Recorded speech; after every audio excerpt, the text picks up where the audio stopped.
U.S.M.C. Starring Jim Neighbors as Gomer Pyle.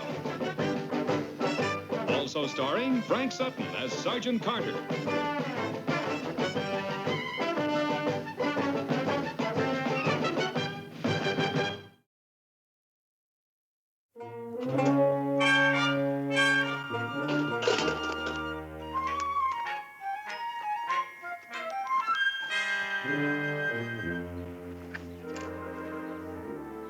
Seattle World's Fair.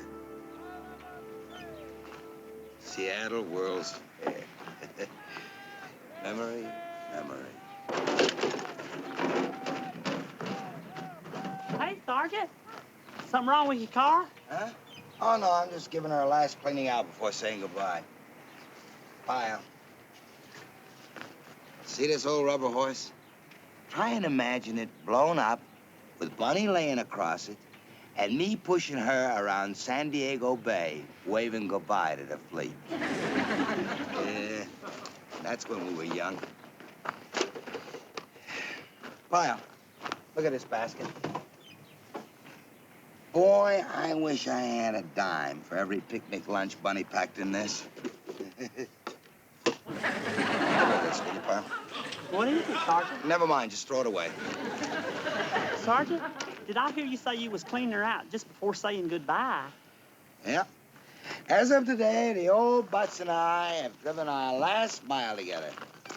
From here on in, it'll be somebody else's foot on the accelerator. I don't understand, Sergeant. I'm selling it, Pyle. I'm selling it to Sergeant Hacker. Boy, if this old car could only talk. All them drives Bunny and me took along the ocean. Them hot days on the beach when we used to crawl under it to get out of the sun. And the nights we used to park up on Lover's Lookout. I remember once when the horn got stuck and they almost pushed us off the cliff. Yeah, the old bus could write a bestseller, that's for sure. With all those pleasant memories, Sergeant, why are you selling her? It's costing me, Pyle. You know cars. They reach a certain age and whammo. You gotta be a millionaire to keep them in gasoline alone. You mean you ain't getting good gas mileage? 12 miles to the gallon. 12 miles. I can't afford it. Not an old car and a girl who eats like Bunny Bogue. Sergeant, golly, if it's just a question of gas mileage, I'd be glad to look at your carburetor for you. Oh, no, thanks, Pyle. Whatever it needs, let Hacker worry about it. Me, I'll just take the $250 and I'll look around for small... $250? Is that all? Golly, Sergeant, I sure wished I'd known you was selling her. I'd have bought it from you in a second. You? Well, sure, what with me going into town to see Lou Ann every free night, why, I figure I could buy a car just from the savings of bus fare alone. Yeah. Well, I wish you'd told me, Pyle. I'm afraid Sergeant Hacker beat you to it. Now, if you don't mind, I do believe you're keeping your wheelbarrow waiting. Well, I'll see you tonight at the bus stop, Sergeant. Hey, Sergeant, if I get there before you do tonight, you want me to save you a seat? That way, if it gets real crowded, you wouldn't have to sit over the back wheels or anything. No, thanks, Pyle. Sergeant Hacker's gonna give me a lift in. Hey, Vince, take it easy on my trunk, huh? You got the dough? All set, pal, right here. 1, 2, 3, 4, 5. 5 is 10. 10 is 20. What's this? Where's the rest? Well, it's coming. Well, okay, kick in. Well, look, Vince, I don't have it all right now. But I'll pay you the rest, don't worry. $10 a week. Oh, no, you don't, Hacker. Nobody said anything about buying on time. You want the car, it's cash on a barrel top. But, Vince, you didn't say that. Well, I'm saying it now. No $250, no deal. Well, Vince, wait a minute. I ain't got a minute, seeing as how I'm keeping a legitimate cash customer waiting.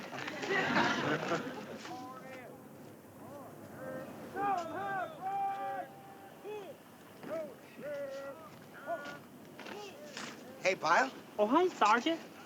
Pyle, are you still interested in buying my car? Sure, but I thought you said Sergeant Hacker was... No, he ain't buying it. You got the cash, the car's all yours. Shazam! Well, I sure do want it. Good. And you're sure you got the cash? All I gotta do is go over to the bank during noon chow, if that's all right with you. Oh, yeah, fine, Pyle. That'll be just fine. Oh, one more thing, Pyle. It's usually not a good idea to sell a car to anybody you know in case something goes wrong with it. I mean, you know about the rotten mileage, so don't blame me. Oh, I know, Sergeant, but maybe I can do something about that. I'll take a look at the carburetor. Sure, sure. Well, see you at noon chow. And you will have the cash, right? Oh, you bet, Sergeant. I'll have the money for you. Shazam!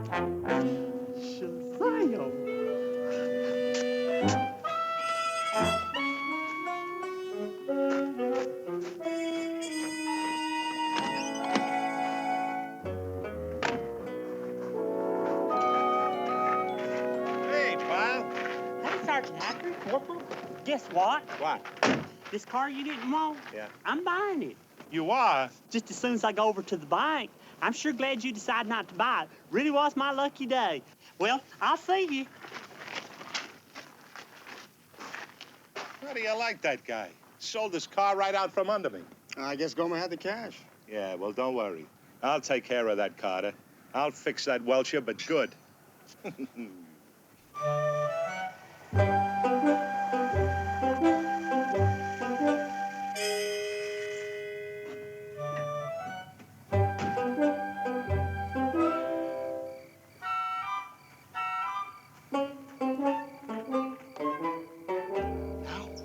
No. I know Pyle. He's just going in to tell Carter how great it runs. Excuse me, Sergeant, you got a minute? What's the problem, Pyle?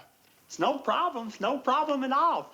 I just wanted to tell you how nice the car's been running. Fact is, I don't see how a car could run much better. Yeah, well, that's nice. Now go get some sleep, will you? Right, Sergeant. I just wanted to check in. And thank you, Sergeant. Thank you for making this one of the most thrilling days of my life.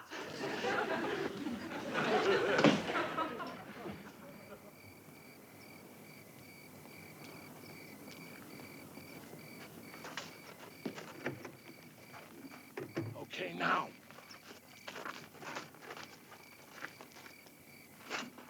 I'd sure like to know what you're gonna prove, Sarge. Shh, hold it down. Boy, this is going to shake up old Vince pretty good. Okay, pour it in. You've heard of gaslighting somebody, haven't you? Well, we're about to gas tank Carter right out of his skull. But it ain't Carter's car anymore. It's Pyle's. Oh, wait till Carter hears the mileage that Pyle thinks he's getting. Keep going.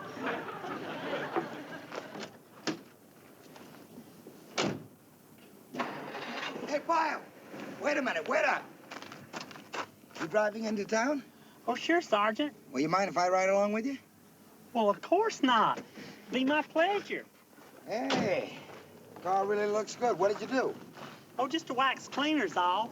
After I stripped all the old wax off, the paint job wasn't half as dull as I thought it'd be. Yeah, well, really looks good. Hey, don't forget to fill her up before you leave the base. Oh, I already did that, Sergeant, last night before I took her out for a test run. How far'd you go? Oh, I must have drove up and down the coast road a couple of times. Couldn't have been more than 70, 75 miles. Well, I guess we got enough to get us into town, all right. We got more than that, Sergeant. Gas gauge is right on full. Huh?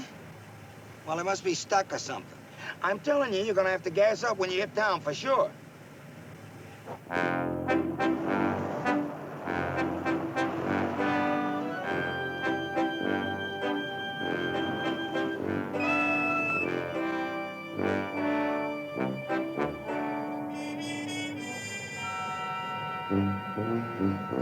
I'm sorry about the gas gauge, Pyle. You know I would have mentioned it if I'd known about it.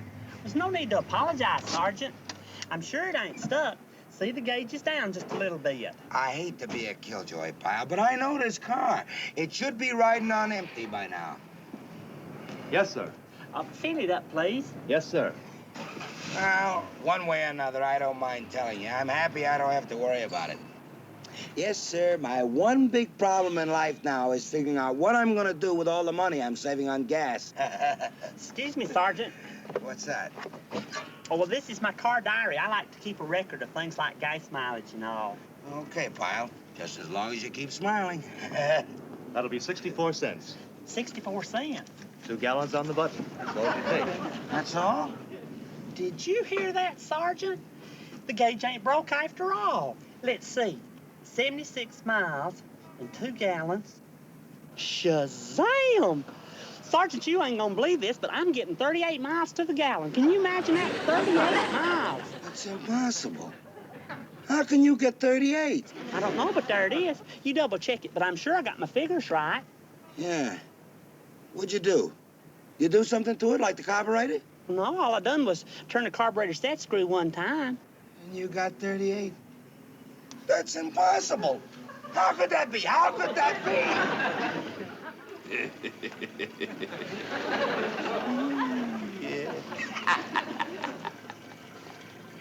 Hey, Sergeant, may I come in? What's up, Pyle? Sergeant, guess what? Guess what? I just had to come and tell you right away. It's about my car. I just had it filled up with gas again, and guess what? You're right back down to 12 miles a gallon. No, Sergeant, I'm up to 45. 45? Pyle, you gotta be kidding. No, Sergeant, I knew you wouldn't believe me, so I had to make out a receipt. See there? 32 cents. Why, that car's costed me practically nothing to run. Yeah. Yeah. Did I say something, Sergeant? Are you mad at me? Not you, Pyle. I'm mad at myself. Stupid, stupid, stupid. That's me. All hindsight, no front sight. I don't follow you, Sergeant. Forget it, Pyle. The fact is, it's a lot tougher being without a car than I ever dreamed. It is? Well, not for me personally, mind you. It's Bunny, poor kid. Boy, I never dreamed bus fumes could hit a person like that. All through the movie, she was toxic, Pyle, toxic. Golly. And the blisters on her feet. It just kills me to have to make her walk everywhere. Like the other night, on the way home from the chiropodist, I had to carry her almost the whole way. That's terrible, Sergeant. Boy, that's rich, ain't it? Here, I sell you the car because I can't afford it. And all of a sudden, I'm pouring twice as much money down the drain on door-to-door cab fares.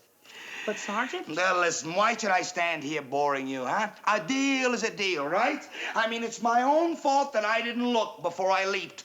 Not that I can explain that to Bunny's feet. Sergeant, you don't have to say another word. What do you mean? Sergeant, you want me to sell you back your car? Oh, no. No, I couldn't. I couldn't do that to you, Pyle. But, Sergeant... Pyle, a deal is a deal. Pyle, I sold you the car, and that's it.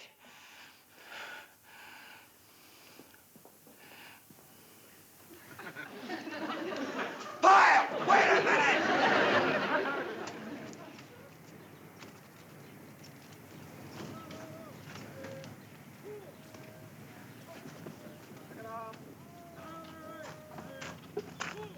Hey, Pyle, how's the old car running?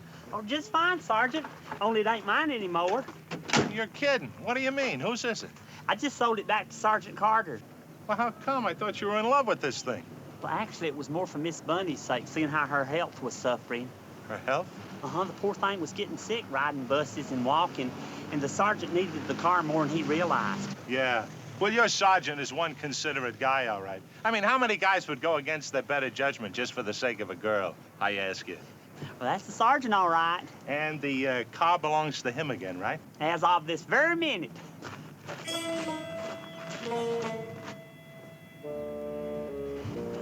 Welcome to step number 2. Now that Carter owns the car again, we start siphoning the gas out.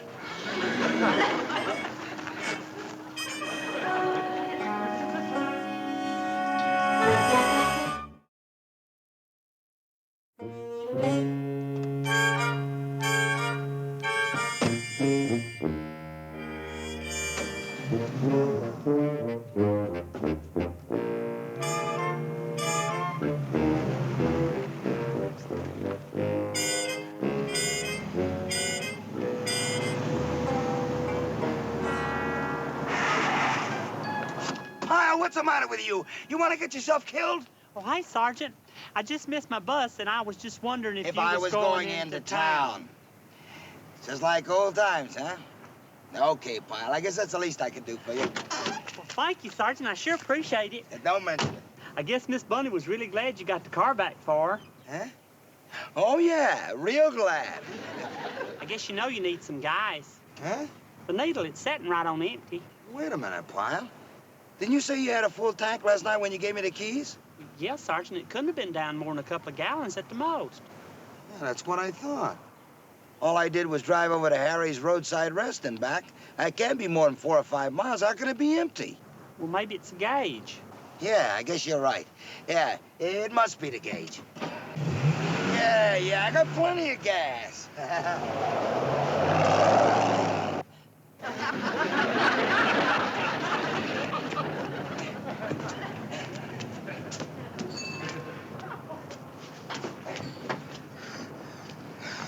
I just don't understand it, Sergeant.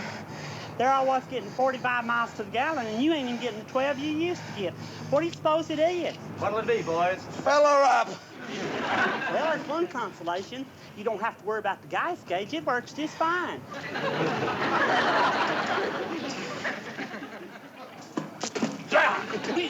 That stuff really clears up the sinuses, don't it, son? Yeah, but it's worth it. I'd go around with gasoline breath for the rest of my life just to see the look on Carter's face tomorrow.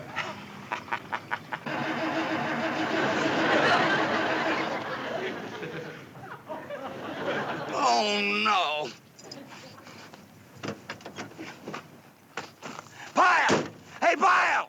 Come here! I know what you're gonna say, Sergeant. I know I'm supposed to be raking up behind the barracks, but you see, I swapped off with Private Blodgett on account of the goldenrod. He didn't speak up, but he's got this terrible allergy. All I'm interested in is my car, Pyle. Your ex-car. I want to know what's going on. Why, is something wrong, Sergeant? Something wrong? Now I can't even get it started. That's how empty that gas tank is. Are you sure? I'm positive. That's what I can't figure out. I filled it up last night before I picked Bunny up. Let's see. We went down to the fish pier and watched them unload the tuna. Then we took a drive up the Coast Highway for a taco and a beer and back to the base. That's about 80 miles, and the tank holds a little more than 16 gallons, which means I'm getting about less than 5 miles to the gallon. 5 miles to the gallon, Pyle! Well, that sure don't make much sense, does it, Sergeant? Boy, I never should have let you talk me into buying this piece of tin back.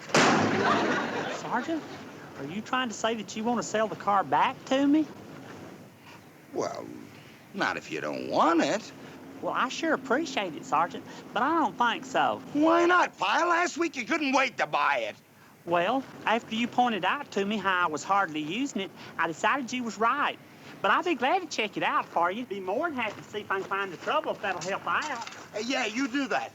Well, hello, Charlie. Boy, now that's what I call a real perfectionist, Vince.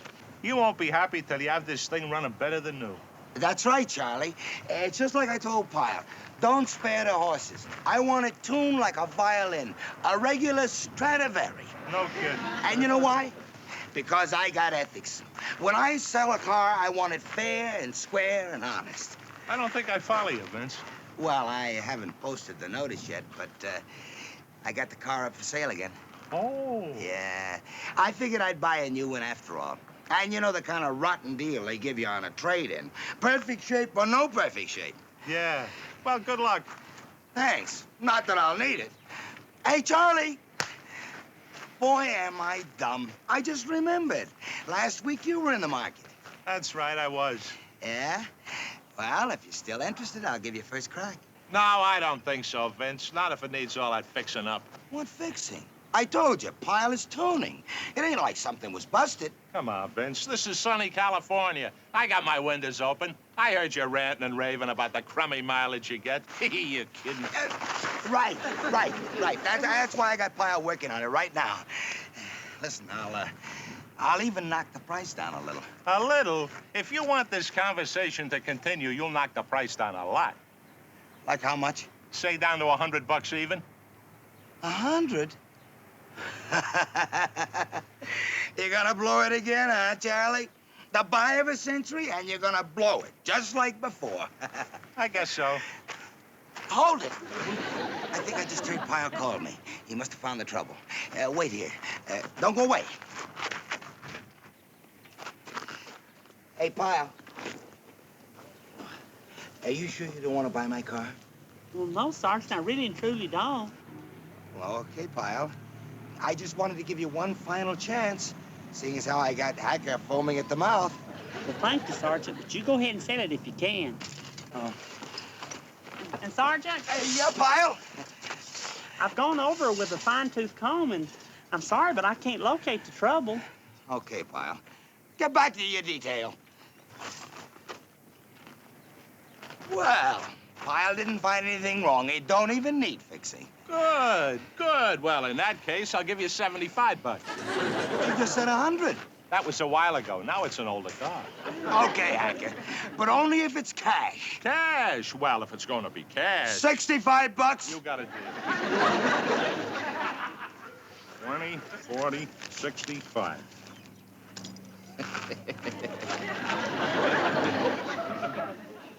Hey, Sergeant, I found that extra set of car keys. I don't want him. Give him to Sergeant Hacker. It's his car now. Golly, did you sell the car? What'd you get for it, Sergeant? 200 at least, I'll bet. Pyle. 150? Car running that smooth's got to be worth 150. 100? 90? 75? 50? Sergeant, you didn't sell that 65. I sold it for 65. Now get out of here.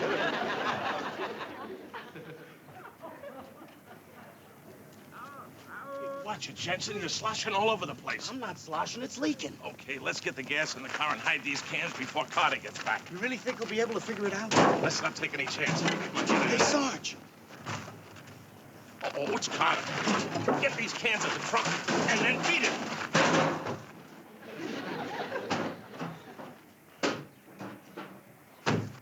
Hey, what's up, Vince? You change your mind again? No, I just thought I'd bring you an extra set of car keys. Oh. You smell gas? Gas? No, I don't smell anything. Must be that new aftershave lotion you're using. I got something for you, Vince. What's that? A cigar. Just to seal a bargain on the car. You sure this ain't one of them gag exploding ones? Boy, you certainly are a suspicious guy, Vince. You know that? And you know something else you are? You are ungracious. You are definitely an ungracious guy. I'd hate to be married to you. Knock it off, will you?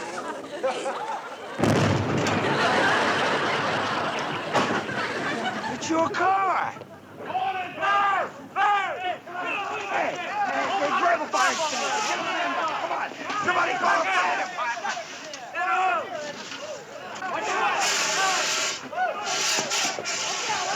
What happened? How could a car blow up just like that? Well, what do you suppose it was? You think it's a gas tank? Maybe somebody left a cigarette burning in the car. Oh, Hacker. What? Here are the keys to your car. Oh.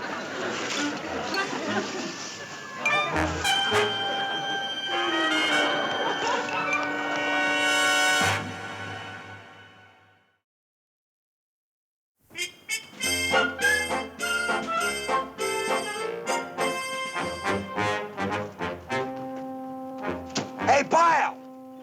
Wait up. Hey, Sergeant. What did Sergeant Hacker want?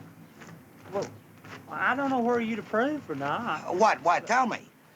Well, your car before it was my car, before it was his car, Yeah, what about it? well, it's my car again. Your car? You mean the car that blew up? The car that burned? You mean that car? That's right. Pyle, how can you be that stupid?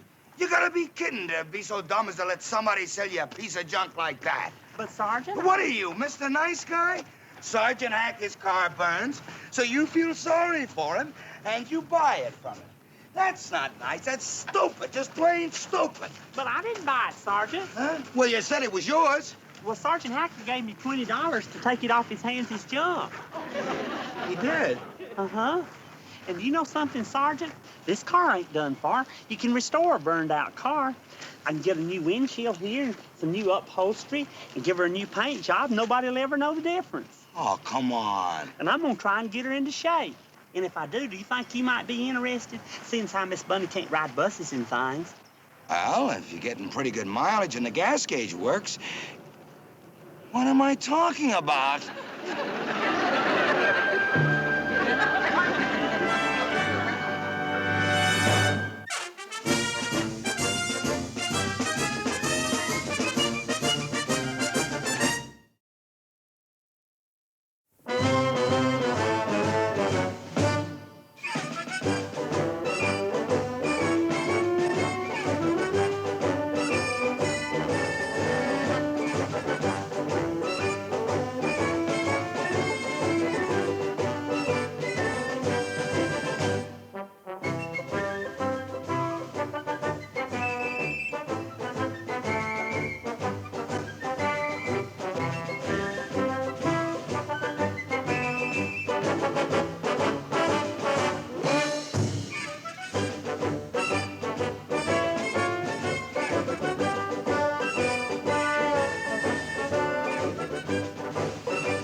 U.S.M.C. Starring Jim Neighbors as Gomer Pyle. Also starring Frank Sutton as Sergeant Carter.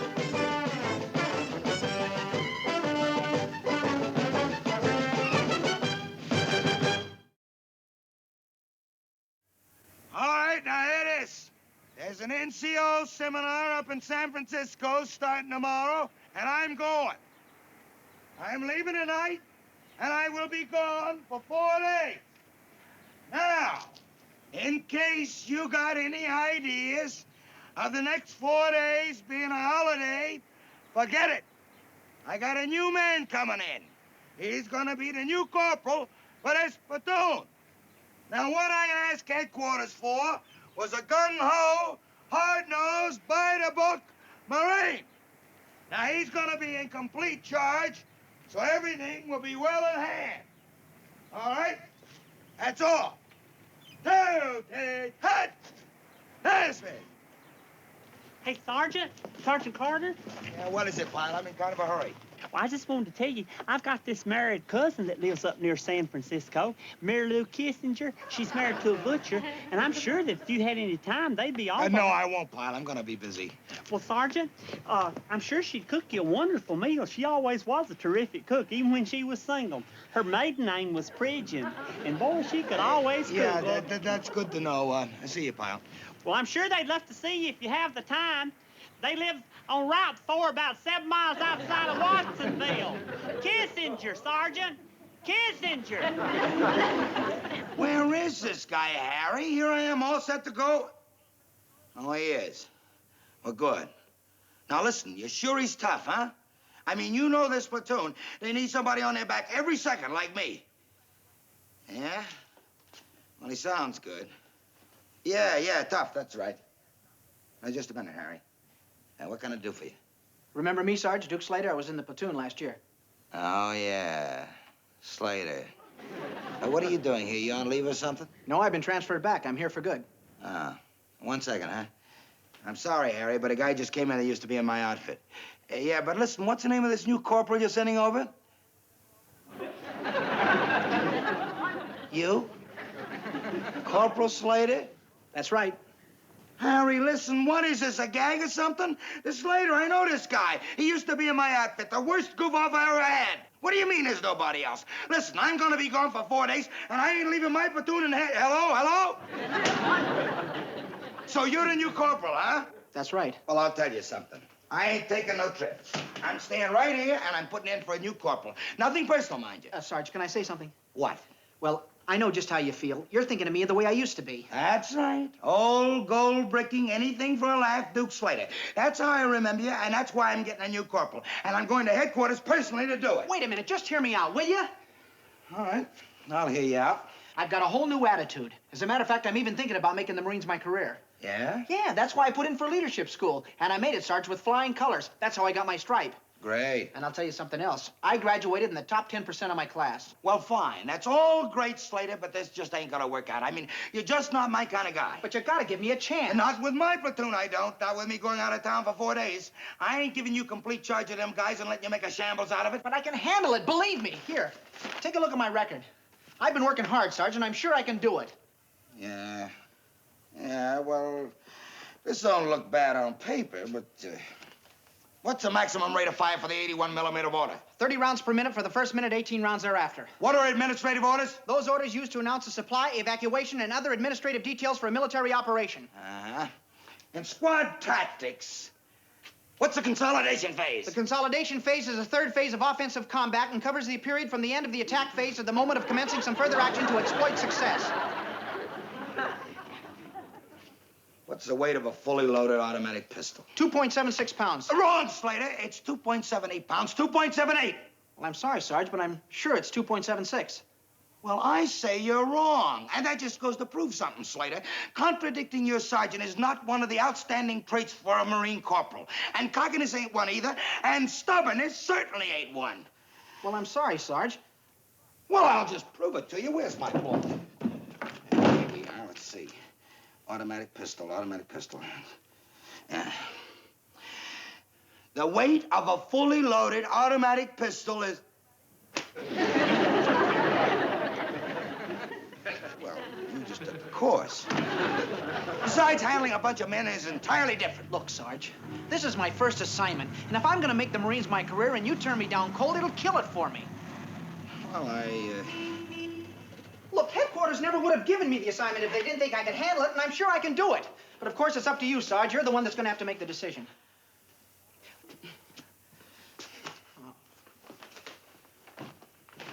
All right, I'll give it a try. But I'm leaving you with one final word, Slater. When I get back, there's gonna be an inspection. And there better not be any changes in this platoon. Everything better be perfect, absolutely perfect. Or that stripe of yours is gonna be gone with a wind. Gotcha, Sarge. I'll see you in a couple of days, and have a good trip. And don't worry about a thing. You got nothing to worry about, believe me.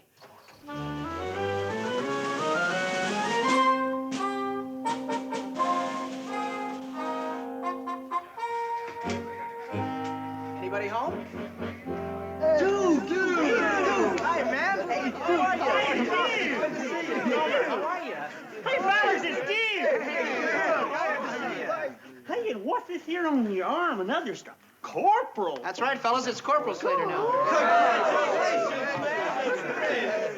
What are you doing here? You just visiting? No, I've been transferred here. Transferred? Matter of fact, I'm now the corporal of this platoon. I'm your replacement, gentlemen. Relief? Yeah, Sergeant Carter kind of scared us. He told us his replacement was going to be very, very strict. Everything by the book. And it turns out to be you. Yeah, old buddy Duke. How about that? Well, now, wait a minute, fellas. Don't forget, I am a corporal now, and I am in charge of this platoon for the next 4 days. Oh, yeah. Sure. I mean, there won't be any letting down. Everything's got to go right. Okay, just as long as that's understood. Yeah. Oh, sure, don't worry. I mean, really. Yeah. Well, the old barracks looks just the same. Just like I left it. A little dusty. We're gonna have to take care of that, right? Oh, yeah.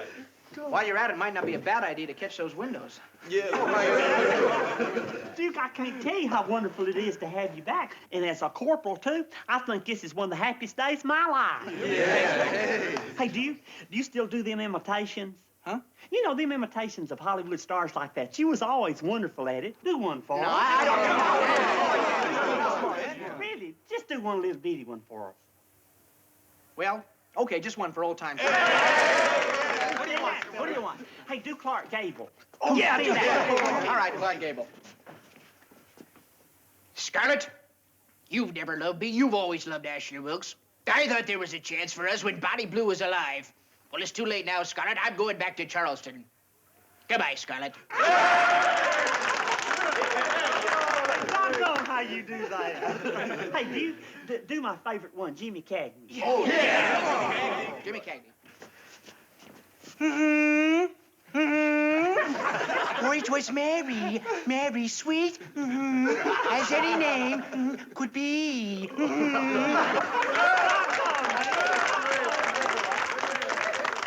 Can you still do Sergeant Carter? Oh, no. Come on. No, fellas, that's not such a good idea. I mean, after all, he is our sergeant, and I wouldn't want to make fun of him.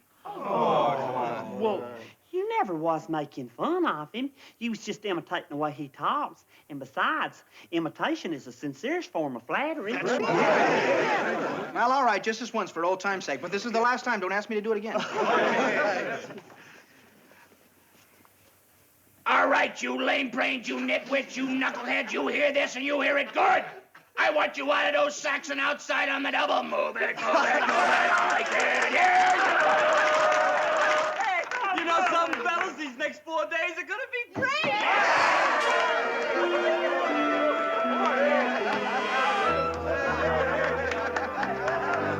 Come on, you guys. Hey, out on the road here. Quiet, Freeman. Quiet, Pyle. Snap out. Let's go, you guys. All right, is this the way you men muster out in the morning? Straighten up that line. This is a military formation. You can do better than that. Well, what's so funny, Pyle? I didn't say anything funny. Straighten up and look alive. All right, now hear this and hear it good. I'm your platoon commander. When I give you an order, I want it carried out now. And when you fall out in the morning, I want that formation on the double. I want you to move it. Pyle, what are you smiling at? Duke, you sound just like Sergeant Carter. He's right, you do, Duke. All right, hold it. Maybe you guys think I'm kidding. Well, I'm not, and I'll prove it to you. All right, let's flatten out for some push-ups. About 5,000 to start. Platoon, prone position, move!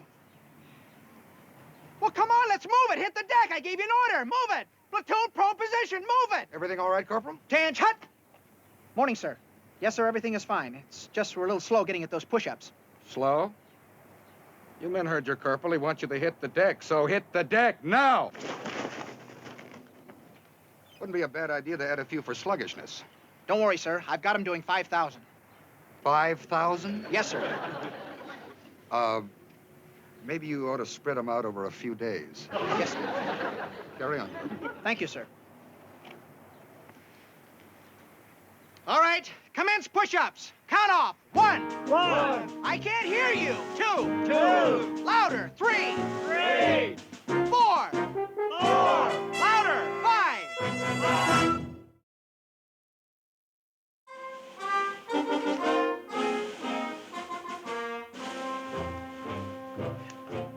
You want to see me, Duke? I mean, Corporal. Oh, yeah, no. Come on in. Come on in. Here. Sit down. Thank you. Gome, the reason I sent for you is, well, you're nobody, right? I sure am. Well, the point is, this is my first chance at leadership, and I really want to do a good job. Well, of course. And I figure you can help me, Gome. Me? Yeah. How can I help you? Well, now, don't get me wrong. I'm not asking you to, squeal on the other guys, but, well, how do they feel about me? Huh?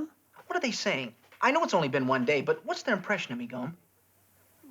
Well, I don't think it's right for me to tell you what the fellers say in private. Oh, come on, Gome. You can level with me. I can take constructive criticism. It's not going to hurt my feelings.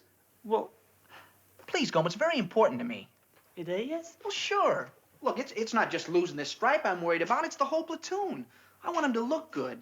And if Sergeant Carter comes back and doesn't find things just like he left them, well, it'll look bad for me and it'll look bad for the platoon.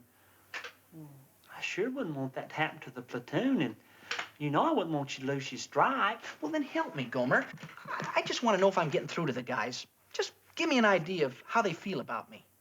Well, all right, if you're really sure it'll help. Let's see. Freeman says there's worse corporals, but he don't know where. And Dombrowski says you're a rat. And Ellis says you're a chicken. And Joe'd like to catch you without your uniform on. And Smitty says you stink. Why, those jerks. Those ungrateful jerks. A little discipline and they turn on you. Okay, I'll show them. Thanks a lot, Gomer. I know what to do.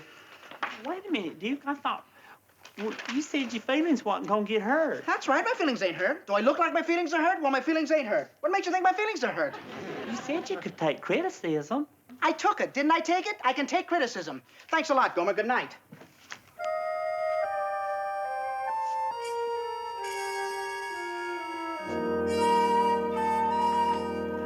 All right, listen up, you guys. I got something to tell you. I got a job to do here. I'm replacing your sergeant, and it is my duty to keep this platoon in gung-ho condition until he gets back. And I mean to do that whether you guys like it or not. I'm changing the schedule a little for today. Here's what I want you to do. I want you all back outside in 5 minutes with full packs. We're going on a little 20-mile hike. And when we get back, we're going to have an hour or so of calisthenics and the rest of the day on detail. No breaks, no nothing. Boy, am I pooped. Better not be. Calisthenics next and then detail. It's funny how they all started as corporals. Napoleon, Hitler, now Slater.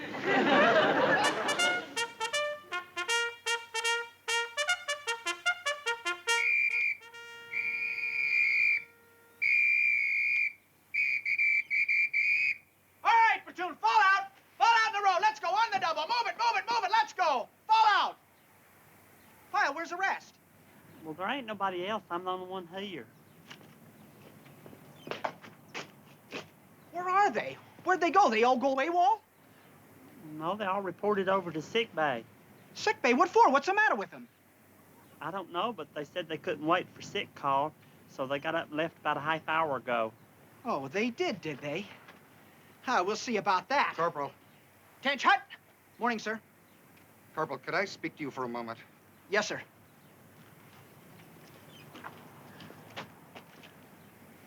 I just came from sick bay. Captain Johnson has your whole platoon over there. Yes, sir, I know. And I can't understand it. They were in perfect health last night. I'm really mystified, sir. Yes. Corporal, how long have you been a corporal?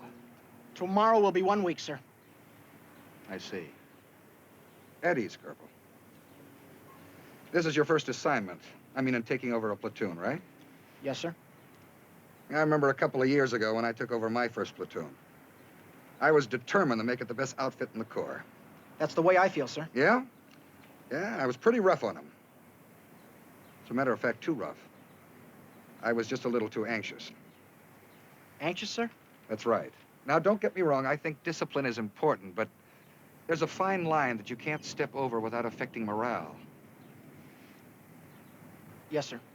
I found the best way to keep the platoon looking sharp and the morale high was to change my attitude a little.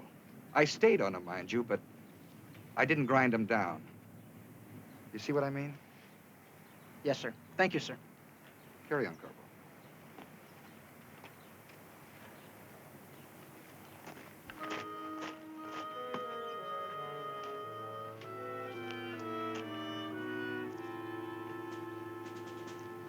Fall out.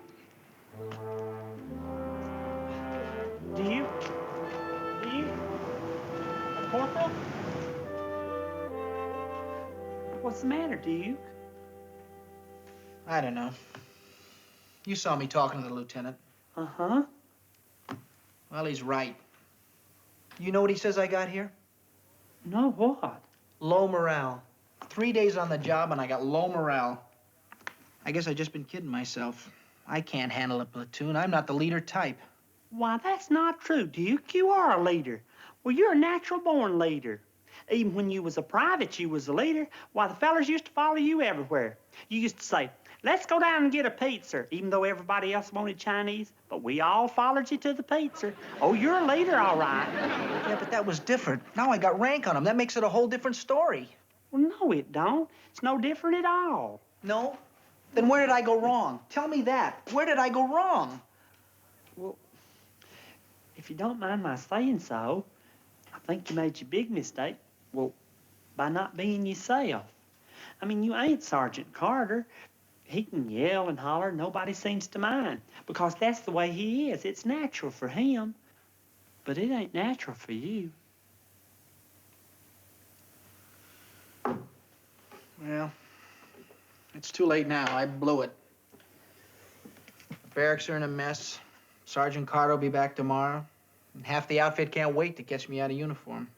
Well, boys, Carter comes back tomorrow. I never thought I'd be happy to see the old Sarge again, but I will be. Hey, you think he'll ask us how his replacement was? I hope he asks me, because I'll tell him Slater'd be great with the Boy Scouts. Yeah, or Girl Scouts. Hey,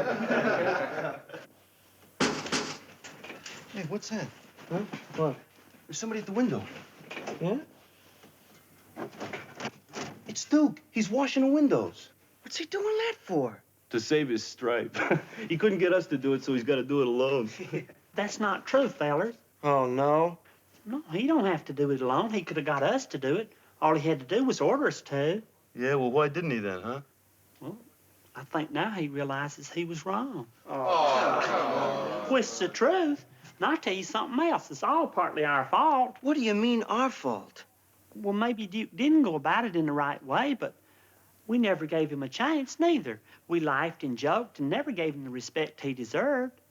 After all, he is a corporal, and just because we knew him before don't mean that we shouldn't respect his stripe. If any of us had made corporal, we'd expect a break, even from our friends. I'll tell you something else. I'm going to go out there and help him.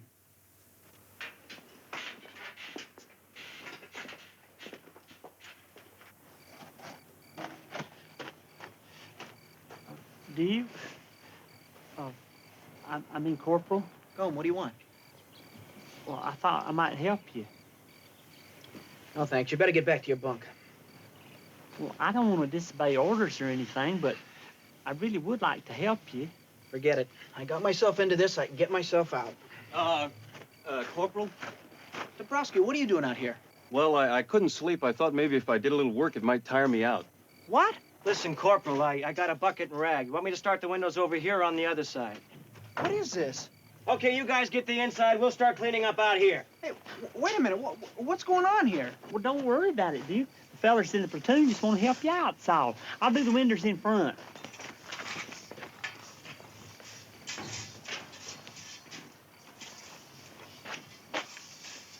Private, Oh, good evening, Lieutenant. what's going on here? Why are the lights on? What are all the men doing out here? Oh, we was just policing up the area, sir. You being punished? Oh, no, sir. We're doing it 'cause we want to. See, our sergeant's coming back tomorrow, and we wanted everything to look right for the inspection. And where's the corporal in charge of this detail? Corporal Slater? Well, he's right around here, sir. Lieutenant Huck!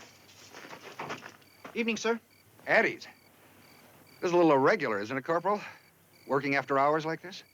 Well, yes, sir. But you see, we got a little behind in our work, and well, that is, the men and I, we decided to catch up. I see. Very well, Corporal. Carry on. Thank you, sir. Corporal, Yes, sir? that's a good group of men you've got there. Very good. Thank you, sir.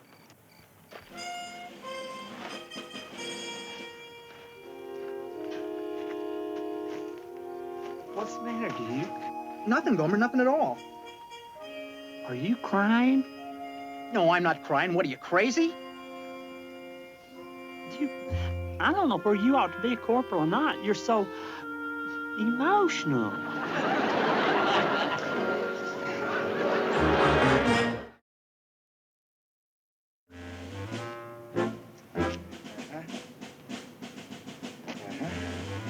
It's not bad. Yeah. There's a smudge on that button, Dabrowski. Write that down. Uh-huh.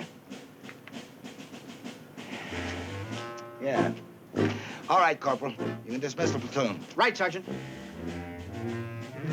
Platoon, dismissed!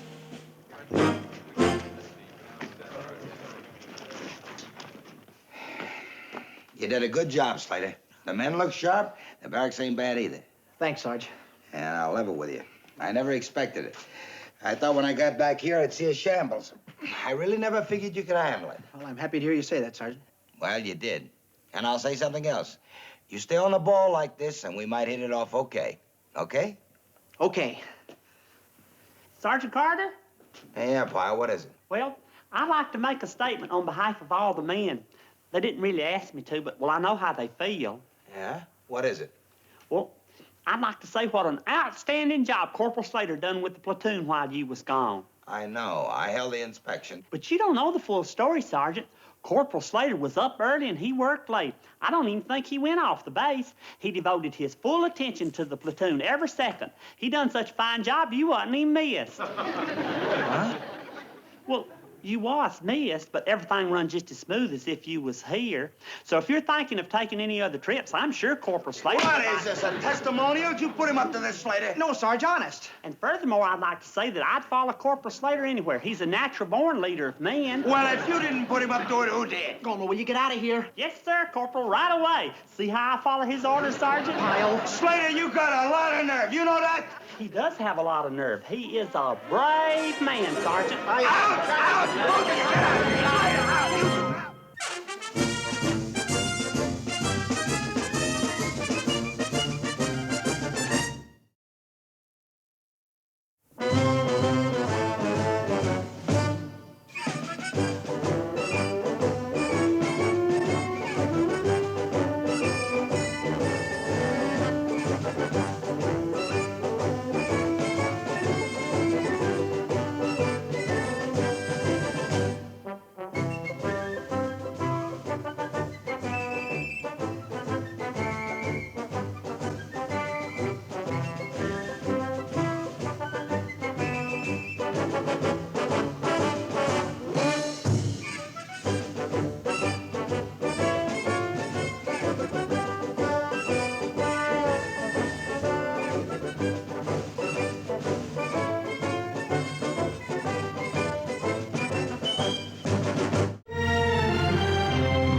Gomer Pyle, U.S.M.C.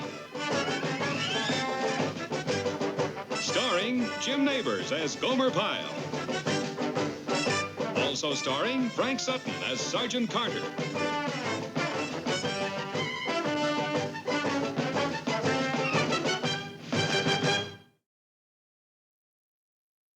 All right, you knuckleheads, take a good look at it. The Order of the Lead Boot, the Battalion Booby Prize, awarded every 6 months to the most fouled-up platoon in the outfit. Now, tomorrow, our 6 months are up, and I want to get rid of that thing once and for all. If we win it tomorrow, we will be the first platoon in history ever to win it 3 times in a row. And since we were the first platoon in history to win it twice in a row, I'm the laughingstock of the NCO club. Now, some of you might ask, why us? Are we being picked on? I don't think so. Why? Because certain members of this platoon have worked very hard to win this stupid boot. How? By performing acts of stupidness. Now, this time, we have a chance to get rid of this boot because Sergeant Hacker's platoon has been running you a close second in foul-ups. So if you can keep your noses clean until noon tomorrow, this boot will wind up in his possession for the next 6 months. And for your sakes, it had better. Okay, now look sharp and hit them work details. Platoon, take, hut, dismiss, move, move, move. Pyle, hold it. Since you are the one mainly responsible for us having this thing in the first place, I want you to shine it until you can see your face in it. Just to remind you that you're the biggest knucklehead in the platoon. Sergeant Carter, am I really the only one responsible for this boot? Because if I thought that, there'd just be one thing left for me to do, and that'd be transfer out of the platoon. Oh, would you? Pyle, knock it off. Now, I want to get rid of this boot. Now, take it next door and ask Corporal Slater for the metal polish. And for your sake, it better be the last time you ever had to shine it.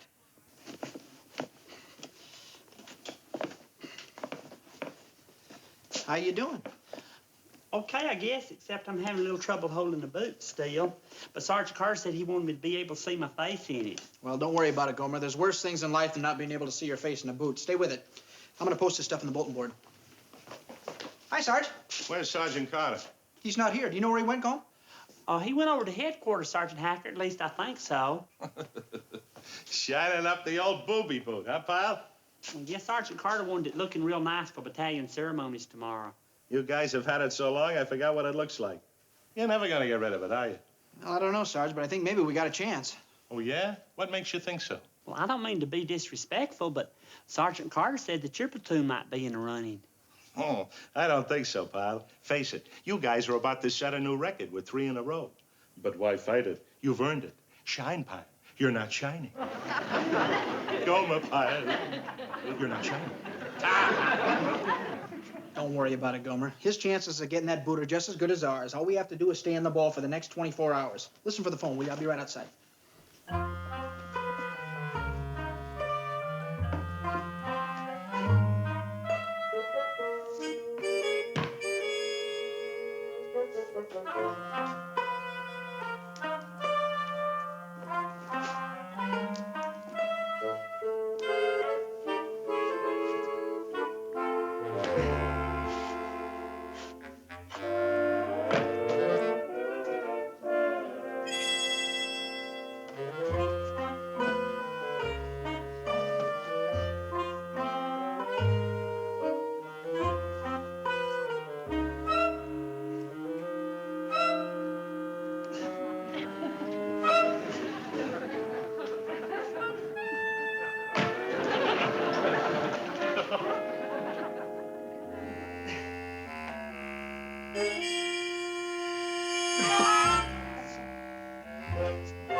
What happened? Well, I figured it would be easier to shine if I slipped it on like I was doing my own boot. You're kidding.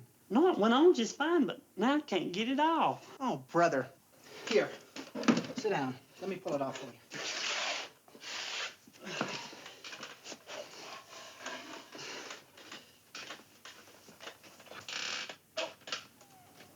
It's really on there. What'd you have to put it on for? I told you so I could shine it up good. I wanted it to look real nice for the next platoon that gets it. How's the next platoon gonna get it if you're wearing it? Oh, boy. You know who's gonna get blamed for this, don't you? Me. Well, I don't see why. Because I was here. For Carter, that's enough. I'm sorry. What are we gonna do? The only thing we can do. Here, sit down. Sit down. Let me have a look at it. Oh, good. There's just a couple of wing nuts holding it on.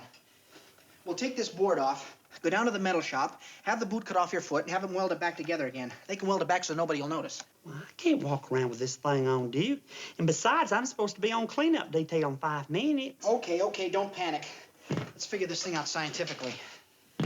You've got to be on cleanup detail in 5 minutes, otherwise Carter will come looking for you, right? I guess so. Then it's very simple. You got to be there. 1, 2, 3, 4. 1, 2, 3, 4. To your left. To your left. To your left. 2, 3, 4. 1, 2, 3, 4. What time have you got? 1600, Sarge. 18 more hours. Just 18 more hours without a foul up, and Hacker's guys get stuck with a boot. With a little luck, we might just make it. Sure we'll make it, Sarge. 8 of those hours, the guys will be in the sack. Don't bet on it. 2 of them still walking their sleep. 1, 2, 3, 4. Up, 2, 3, 4. Up, 2, 3, 4. Up. Detail. Halt. All out. What is that?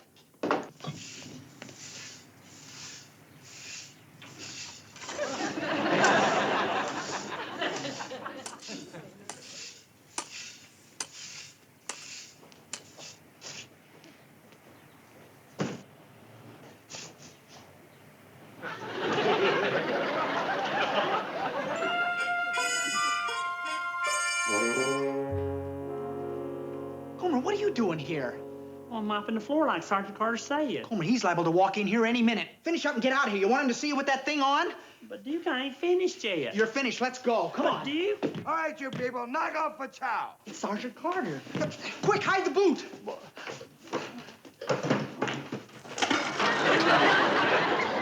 Slater, what happened to them supply requisitions we sent over to the... Pyle, do you know you got your foot in the bucket? Well, so I have. Well, will you look at that? His foot's in the bucket. He probably doesn't even know it. The water must be the same temperature as the air. Hold it, Slater. Pyle, get your stupid foot out of that stupid bucket. Yeah, get outside and get out of it, Gomer. You look silly in it. Come on. Hold it! Slater, what's going on here? Pyle, get your foot out of there.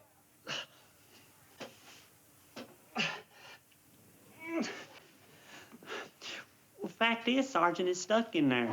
Slater, grab that bucket and get that knucklehead out of there. Right, Sergeant.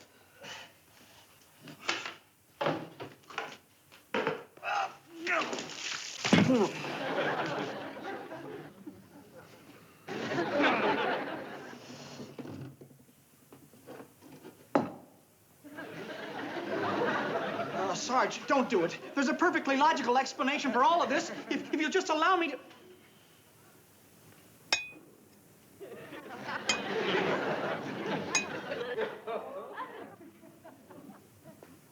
We see what happened, Sergeant. After you told me to shine it up real good, I had the awfulest time holding it still, so I... Shut up, Pyle. Slater, did you know about this? Well, we thought we'd wait till after duty hours and go over to the metal shop and have it cut off. Cut off? You were gonna have it cut off? We was gonna have it welded back together again. And what about the seam? What were you gonna cover the seam with? You 2 knuckleheads were gonna ruin it, and then I'd have to explain to the colonel how it got ruined. Well, there's no other way, Sarge. It's really stuck on you. I'll show you how stuck it is. Slater, grab that boot. All right, Slater, pull. Oh! Is it coming, though? I don't think so. Knock it off, Slater. Pull. It's no use, Sarge. It's not gonna work. No, it's not gonna work. It's not gonna work with just two of us pulling. Pull! Pull! Pull! Got it, Sarge. Thanks, man. I still don't get it. How could he be stupid enough to get stuck on this thing in the first place? Well, he thought it'd be easier to shine if it was on his foot. Yeah, but if he got it on, why couldn't he get it off? That's the part I don't get. Anything that goes on has got to come off. Yeah, you'd think so.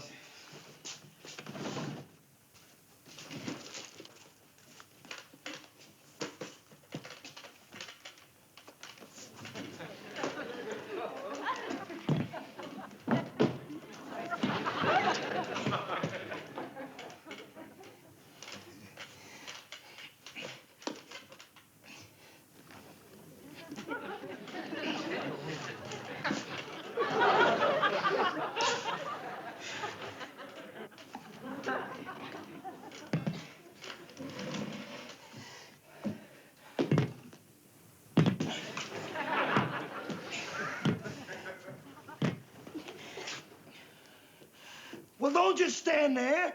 Pull, dummy, pull!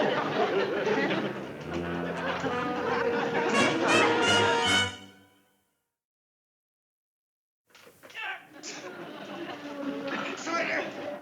Snyder, we're moving! Hang on to something, Sarge! Hold it! You dummy! I gotta hang on to something. Yeah, here we are. Yeah, that's it. All right, pick up the boot. Pull. Pull! Come on, pull! How many times have I told you to keep that file locked? Why don't we go get the guys and do like we did with Gomer? Tug-of-war. And let them see me wearing this thing? What, are you crazy? We just need something to loosen it up, like powder. Yeah, that's it, foot powder. In the locker, Slater, get it. Oh, here it is, Sarge. Toujours Fresh. Gardenia scented foot powder for lovely smelling feet. Give me that. Sprinkle some in the boot.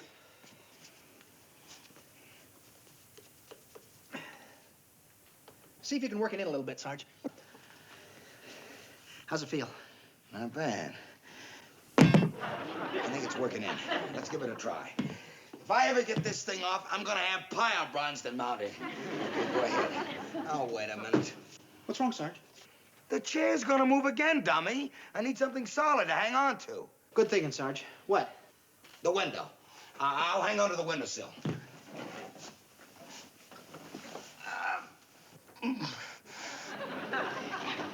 Well, hey, Sergeant Carter. I'm glad everything worked out all right with that boot. That sure was a smart idea of yours.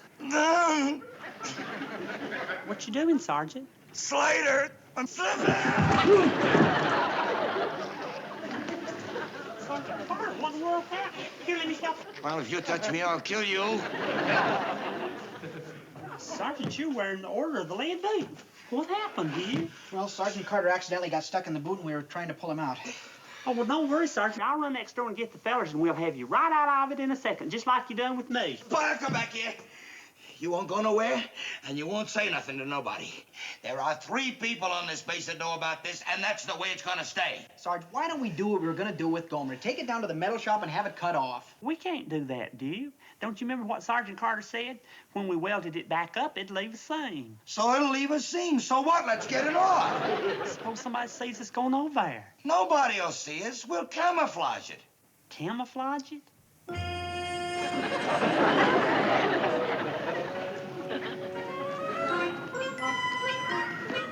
Hey, Vince!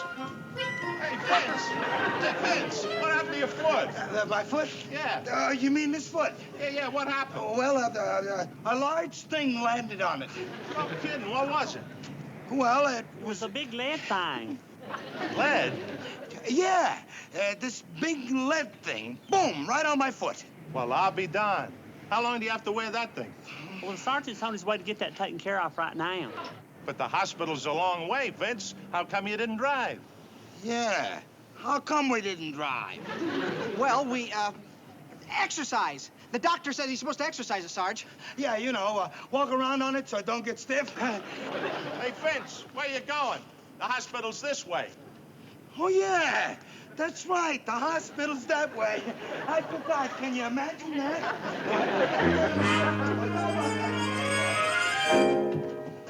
It's 16:45, Sarge. They're gone. Gone? What do you mean gone? Why would they go so early? Suppose there's an emergency. What kind of emergency can you have in a metal shop? This is an emergency. Maybe we could borrow a little saw from the hobby shop. Then Duke and me could saw you. Forget it, pal. I ain't about to let you two dummies close to me with anything sharp. Come on, let's go.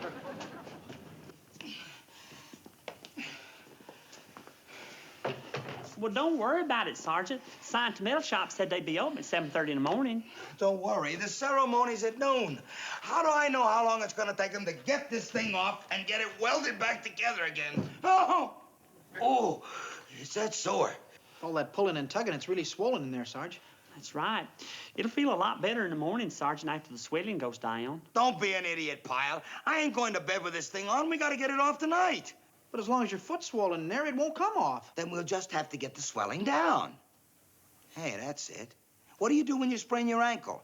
You put ice on it, and that takes the swelling down. We can't put any ice on your foot. It's inside the boot. Don't you think I know that, Slater? We don't need ice. The foot'll go down when we cool me off. And we'll do that in the coldest place I know, the freezer in the mess hall.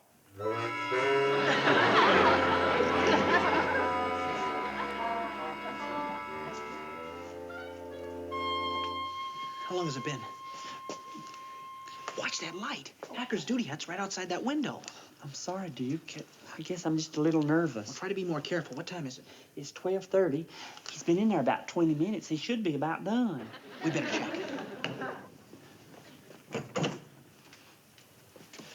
Sergeant Carter, are you all right? He can't hear you. The earmuffs. Oh. Sergeant Carter, does it feel like it's loosening up any? Yeah, I think so. Try it again.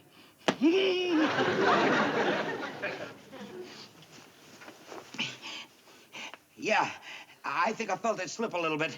Just leave me alone a few more minutes and it'll come right off. Right, Sergeant.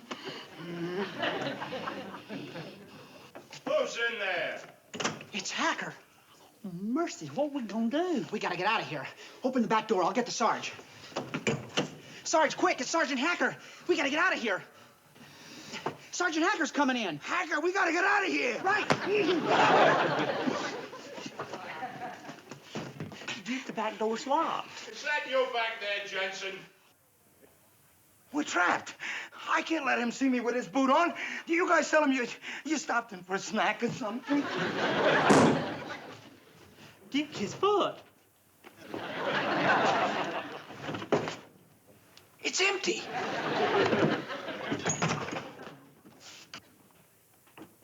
Slater, Pyle, what are you two doing here? Well, we were hungry. We decided to have a little midnight snack. You what? Well, you see what happened really. But this is a Marine Corps mess hall, not your mother's kitchen. You want a snack, you'll have it with 200 other guys at breakfast. Now get out of here before I have you both thrown in the brig. Right, Sarge. But come on, go.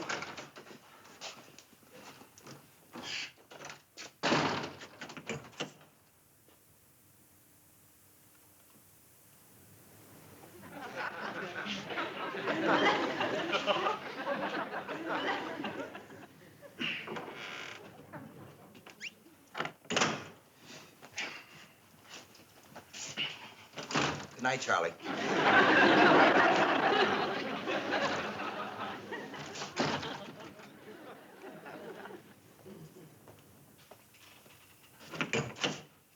It's where, Sarge? In the freezer. Well, you didn't expect me to carry it out right in front of him, did you? Go get it, Pyle.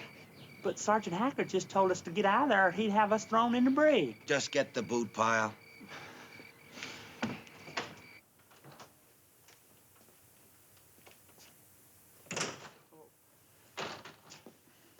Hey, Sergeant Hacker. What do you want, Pyle? Oh, well, sir, To tell you the truth, I came back to get that boot. Oh, you did, huh? Well, suppose you just tell me what the battalion booby boot is doing in my freezer in the middle of the night. Well, sir, Sergeant Carter left it in there, and he sent me back to get it. I know he left it in there, Pyle. But what was he doing in there with it? Well, sir... Give it to me straight, Pyle, or I'll have you thrown in the brig for trespassing where you don't belong. Well, sir, he was wearing it. Huh? Well, you see, what happened was I accidentally put my foot into it, and we just had an awful time getting it off. And then I guess Sergeant Carter got kind of curious and wondered if he could put his foot in and get it out. You're kidding. No, sir, I guess there's just something about that big old empty boot that just kind of makes people want to put their foot in it, you know, maybe out of curiosity. Yeah?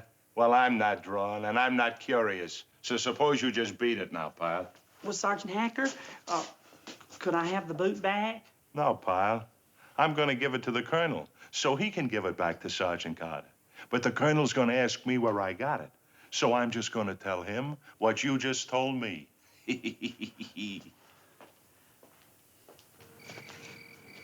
What's taking him so long? Maybe he got locked in the freezer. I ain't that lucky. Where's the boot, Pyle? Sergeant Hacker's got it. Hacker's got it? When I opened the freezer door, there he was standing with it in his hand. Why didn't you ask him for it? Well, I did, Duke, but then he asked me how it got there. And? Well, since I couldn't tell him a lie, I told him. You told him? Pyle, now I gotta go back in there, and I gotta beg him to give me that boot back and to keep his mouth shut, or I'll never be able to show my face at the NCO club again. All right, Pyle. I'm gonna get that boot back. And this time, I ain't gonna put your foot in it. I'm gonna stuff all of you in it.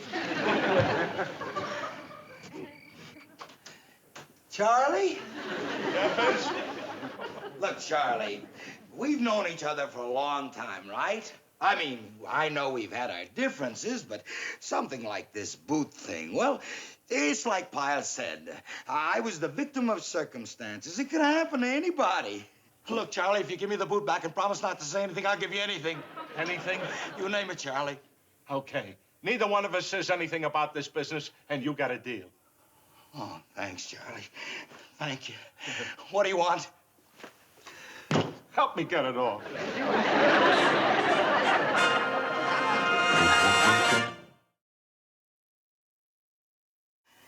I had him. I had him right where I wanted him, and I let him off the hook. Why didn't you stop me? Well, we didn't know, Sarge. Who figured he'd be dumb enough to... Watch it! Don't you think we better check on Sergeant Hacker? He's been in there pretty near half an hour. Yeah, I guess you're right. All right. Hold it right there, you men. Oh, Lieutenant Anderson. Good evening, sir. Oh, it's you, Sergeant Carter. What are you and your men doing here at this time of night? Well, sir, we, How much longer, Vince? I'm freezing to death. Sergeant Hacker? Yes, sir. It seems I got my foot caught in this boot, sir. I was just trying to get it off. Thank you, Sergeant. For what, sir? Well, at our staff meeting this afternoon, we couldn't decide whether your platoon or Sergeant Carter's was going to get this award tomorrow. I think you've just broken the tie. Good night, gentlemen. By the way, what makes you men think sitting in a freezer is going to help him get that boot off? Oh, it'll work just fine, sir. Same way we got it off Sergeant Carter just a while ago. The way you got it off Sergeant Carter? Tell me about it, Pyle. I think we may be all tied up again.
U.S.M.C. Starring Jim Neighbors as Gomer Pyle. Also starring Frank Sutton as Sergeant Carter.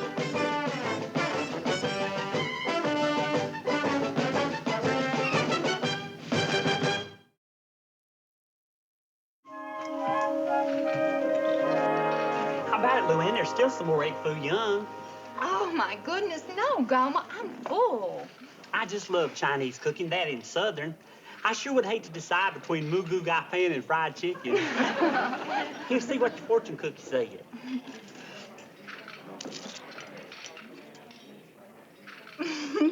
Something good? Oh, it's silly.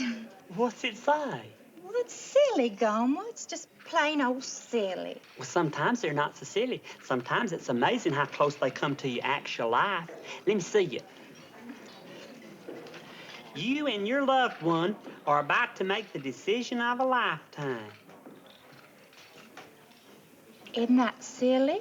Well, I guess this one is kind of silly. What? I mean, well, we both decided that we'd make that decision after I got out of the Marine Corps.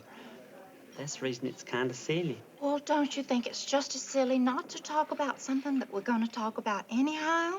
Golly, Luann, you know how I feel about you, and well, making that kind of decision would mean that you'd have to give up your freedom, and I just don't think that's fair. Are you saying that you want me to go out and date other fellas? Well, no, Luann. It's just that I don't think it's fair to ask you not to. I see.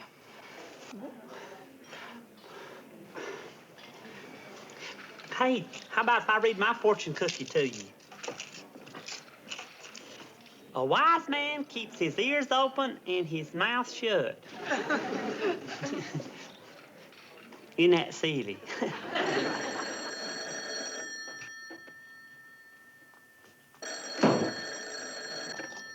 Hello? Hey, baby, is that you? Monroe? Ackalacka-G, Ackalacka-Joe, Carolina Aggies, go, go, go. Where are you? I mean, where are you calling from? Right here in town. I just got in for a convention, and the first thing I said to myself was, I better give old Luann a call, or she just won't forgive me. Well, that's very nice. It's Monroe Eford. He's right here in town. Excuse me, Monroe. What were you saying? I said, where you been? I thought you got home at 6. Well, yes, but I had a date.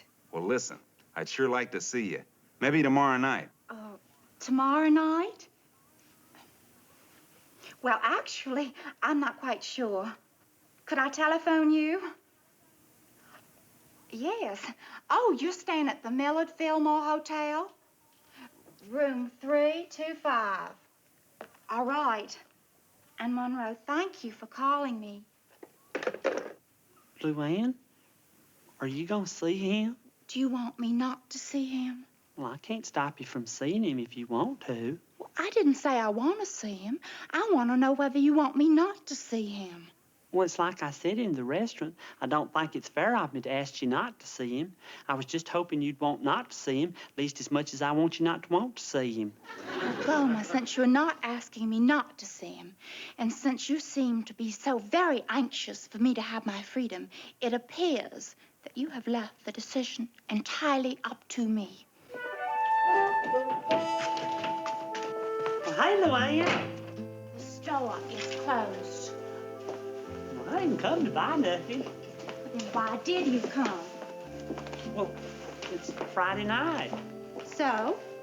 Well, we do have a standing date. Oh, do we? Hi there. Anybody home? Oh, hey, Monroe. Man, oh man, if you don't look young as ever and twice as pretty. Oh, Monroe, you do remember Gomer, don't you? The pride of the Marines? How could I forget? Hi, buddy. Hey, Monroe. Well, how we doing this now? Am I taking us all out to dinner? Well, that would be. As a matter of fact, Gomer has to get back to the base. He just stopped in to say hey is all. Oh, well, maybe next time. Good night, Gomer. Good night. Boy, if you weren't a sight for sore eyes.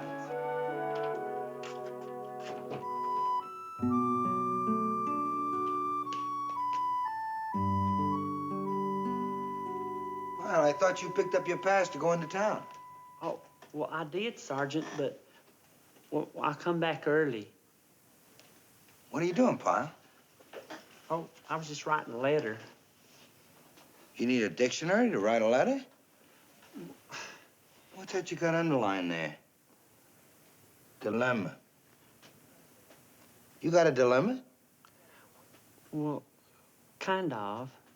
So who you writing to? Let me see. You writing a letter to dear Abby? Boy, Pyle, you know what this is? This is a slap in the face. You got me. A sergeant who's been with you since you came in the Marine Corps, who taught you everything you know. Yet you'd rather go to a stranger on a newspaper, Dear Abby. You'd rather discuss your problem with Abby. You don't even know her last name, but you'd rather talk to her than your friendly sergeant. Pyle, what do you think I'm here for? Well, I just didn't want to bother you, Sergeant. Pyle, until you leave the Marine Corps, until you leave my command, I am your mama, your papa, your big brother, and your dear Abby. Now, what's your dilemma? Go ahead, tell me your dilemma. Are you sure you want to hear it, Sergeant? Sure. Come on, Pyle. Tell Sergeant Abby. All right. You see, it all started the other night when Luann and me was having dinner at this Chinese restaurant. And, well, here, I'll just read you what I've got so far. Dear Abby, we was just finishing our dinner at this Chinese restaurant. Well, actually, we didn't finish it, but we was down to the fortune cookies, and that's what really started the whole thing. Luann's fortune said something about a loved one making a decision of a lifetime. And we began talking about that, and we had promised we wouldn't talk about that, at least until after I finished my hitch in the Marines. And I just naturally had to tell Luann exactly how I feel about her freedom and ask her to give up her freedom, which isn't exactly fair, and seeing how I haven't made up my mind yet about staying in the Marine Corps. I feel it would be very unfair.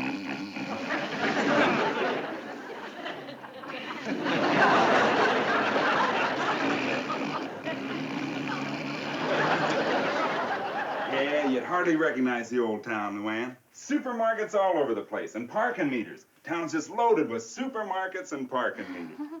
Oh, really? Yeah, Luann, the town's really grown. They even got 2 laundrettes. 2!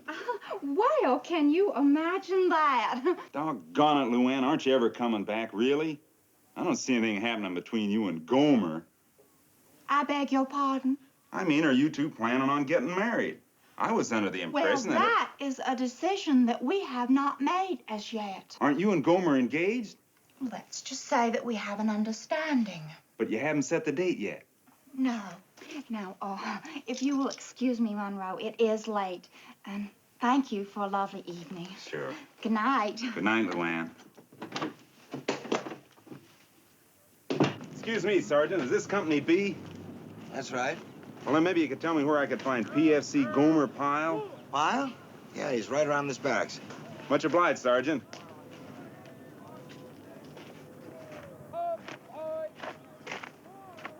Hi, Gomer.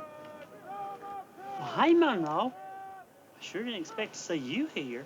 Well, I wasn't planning on dropping by either. Until last night, that is. Huh? You got a minute? Guess. Listen, Gomer. I figure it was only fair to come and talk this thing out. I mean, I'd sure appreciate it if someone did that for me. What are you talking about? Gomer, I don't know how it happened, but it did. Call it fate. Call it love at second sight if you want. Of course, that wouldn't be exactly right, seeing as how I never gave up in the first place. I don't know, maybe it's just plain luck. Hey, you want to see something? This is the very ring I was hoping to give Luann a year ago. The very one. I never returned it. I kept putting it off and putting it off, just praying Luann would see the light sooner or later. And son of a gun, was I right? About what? About Luann and me. And I wanted you to be the first to know. That and save Luann the embarrassment. You know, I figured us talking man to man and make it a whole lot easier on everybody. Save her the trouble of writing you one of those Dear John letters. Yeah. Well, I gotta be buzzing off. So long, Gomer. See you around, huh? Thanks a lot, Sarge. Hey, Pyle. Who was that?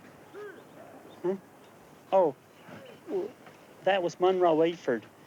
He used to be engaged to Luann. So, what's that to you? Well, that's what he came to tell me, that he was again engaged to Luann. So it's all over between you and Luann. Well, I don't know, Sergeant. Well, I even had a date with her for tonight. You had a date with her tonight, and this guy just walks in and takes over? Sure looks that way. Go figure, women. Well, that's what makes horse races. At least you got one consolation. She didn't leave you for some ugly little shrimp. But losing out to a big, good-looking guy like that, face it, Pyle, there was no contest. I suppose. So, what are you gonna do? You gonna mope around? Well, I do feel strange, Sergeant. You feel like you want to crawl off in a corner somewhere? I sure do. Well, that's the worst thing for you. Come with me. Well, where are we going, Sergeant? What are we going to do? You'll see, Pyle. You'll see. Inside. Sergeant Carter, what are you going to do? Pyle, just stand there and wait. I'll explain it to you in a minute. But, Sergeant, can't you at least... Hello, Gladys. Bingo, you hit the nail on the head. Right, Vince Carter. Hello, hello. Gladys, wait. Boy, is she crude. Anything I can't stand, it's a crude dame. Sergeant, can't you at least tell me... Pyle, I'll explain in a minute. Just hold it. Yeah. Sergeant Carter, if it's all the same to you, I think I'd just get on back to my detail. You just stay right there, Pyle. Hello, Natalie. Guess who this is? Now? Now? Wrong again. It's Vince. Vince Carter. C-A-R. Yeah, right. With the butch cut and the dimples. How you doing? Say, listen, you used to be pretty good at cheering up an unhappy Marine. No, not me this time. No. Natalie, I promise it's not me. It's one of my men. I'll hold it. What'd you say, Natalie? But, Sergeant, Pyle, will you shut up until I'm done? Yeah, Natalie, I got this man who could use a little cheering up from a friend of the opposite sex. And let's face it, dog, you're about as opposite as they come. Anyway, about this guy. Well, he's kind of on the rebound. Oh, he's kind of tall, average weight, better than average smile. Oh, and he just got paid Tuesday. Atta girl, you always were a patriotic kid when the chips were down. Right, right. I'll tell him to pick you up around 8-ish. Good. And thanks, Natalie. Bye. Sergeant Carter, I don't want to go out. I really don't. Pyle, I'm not doing this out of the goodness of my heart. I'm protecting myself against having a man moping around on the job all day. Now, this cure has worked before, and it'll work now. But, Sergeant, And I'll tell you something else. You owe it to yourself and your pride as a man to go out and forget a dame who jilted you.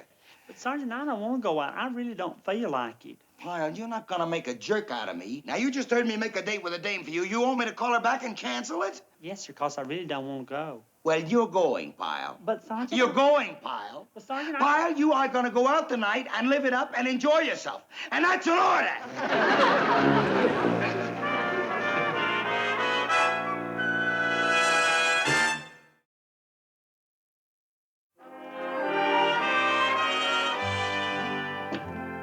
Hi, sugar. Monroe. In the flesh, with flowers for a flower and sweets for the sweetest. Thank you. But I don't understand. I thought you knew that I had a date with Gomer tonight. You do? Well, now that's funny. I just saw Gomer today. Well, where did you see him? Oh, I ran into him this afternoon, and I just mentioned I'd probably be seeing you tonight. Well, what did he say? Nothing. That's why I assumed you were free. Gomer said nothing? That's right. Say, you know something about that Gomer? He's a real gentleman. Oh, excuse me, Monroe. I want to put these flowers in some water. Why don't you just come right over here and turn on the television? Hey, that's right. There's a good fight on.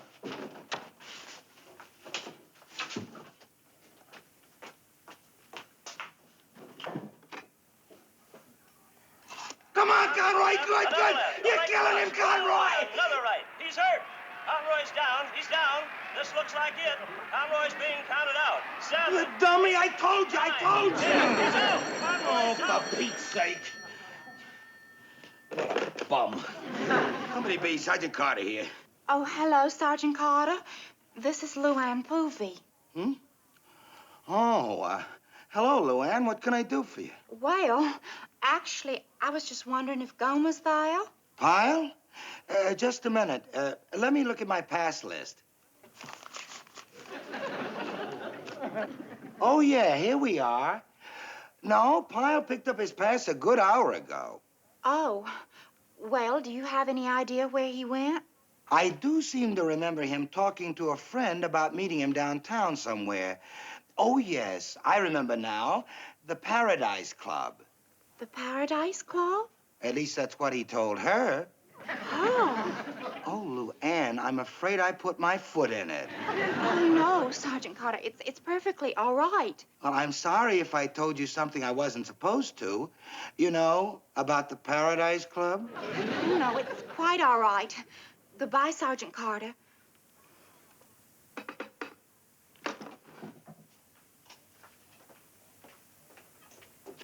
Next week, tune in again for... Well, what would you like to do? Oh, Monroe, if you don't have any place special in mind, I have a suggestion. Sure, baby. What?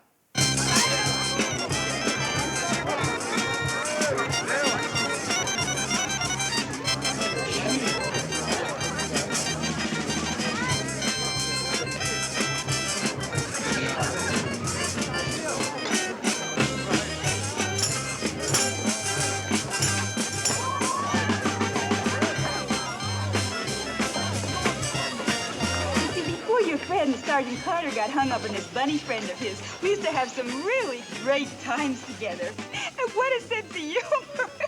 Let me tell you, every time he used to pick me up at my apartment, he used to drag his foot all the way down the hall like out of one of them horror movies. Isn't that too much?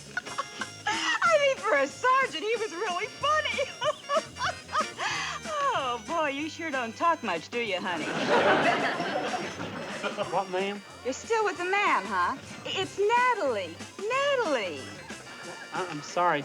I guess I just wasn't thinking, Natalie.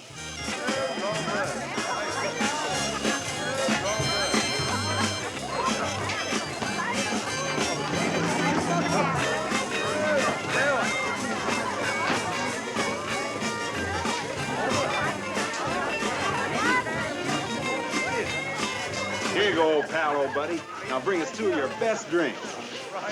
My. This is some wild place. You come here often? Huh? Oh, no, just now and then. Naturally, I don't begrudge Vince Carter anything. I mean, if he wants to go out with one of those brassy dames, I say all the more power to him. But for instance, tonight, I mean, he wanted me to do him a favor, so I said, sure, you know what I mean. What's the matter? You having trouble getting the waiter?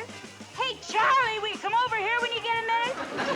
I think I'll just go check the powder room. Why don't you order me a beer? That is, if you don't mind sparing a few words. Yes, ma'am. Natalie. Terrific. You're really making headway.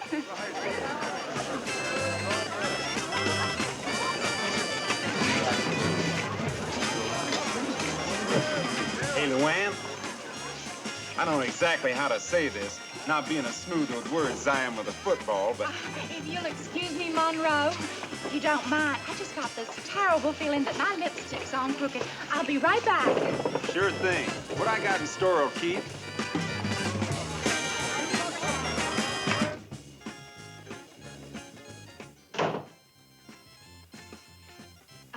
Excuse me. See my guest. Oh, I don't mean to be forward or anything, but about that Marine you're with, what's his name? Why? Oh, nothing. It's just that, well, he looks so familiar. A whole lot like somebody I know. Tortured. That's what he looks like. Tortured. What do you mean?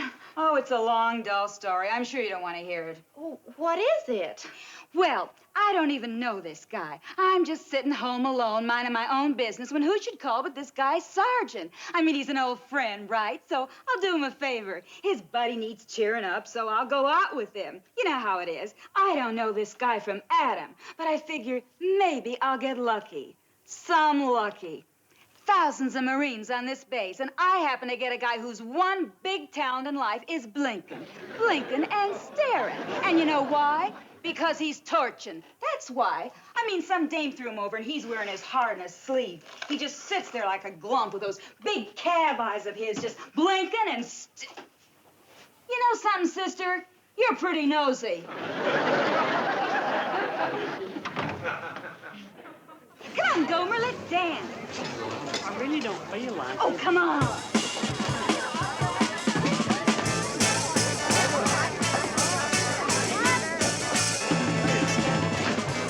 Now promise me you won't faint. Well, hang on to your eye teeth. Here it comes. Oh, Monroe, let's dance first. Boy, Luann, you sure know how to build up the suspense. I'll give you that. Hey, yeah. Now that's what I call a beat. Go, go, go!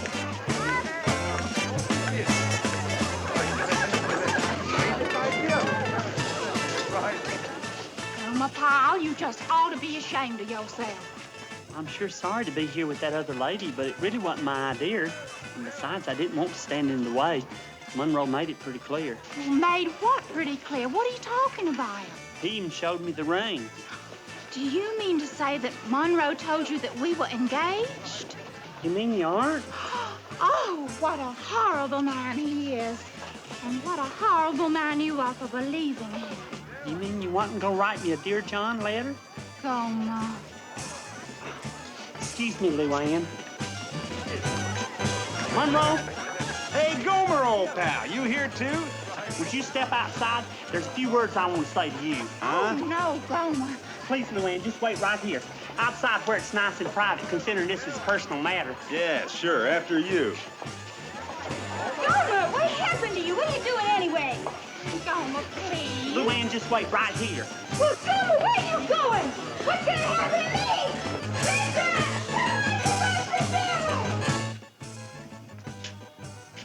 Now then, what is it you want, friend? This ain't private enough. Step back here in the alley with me.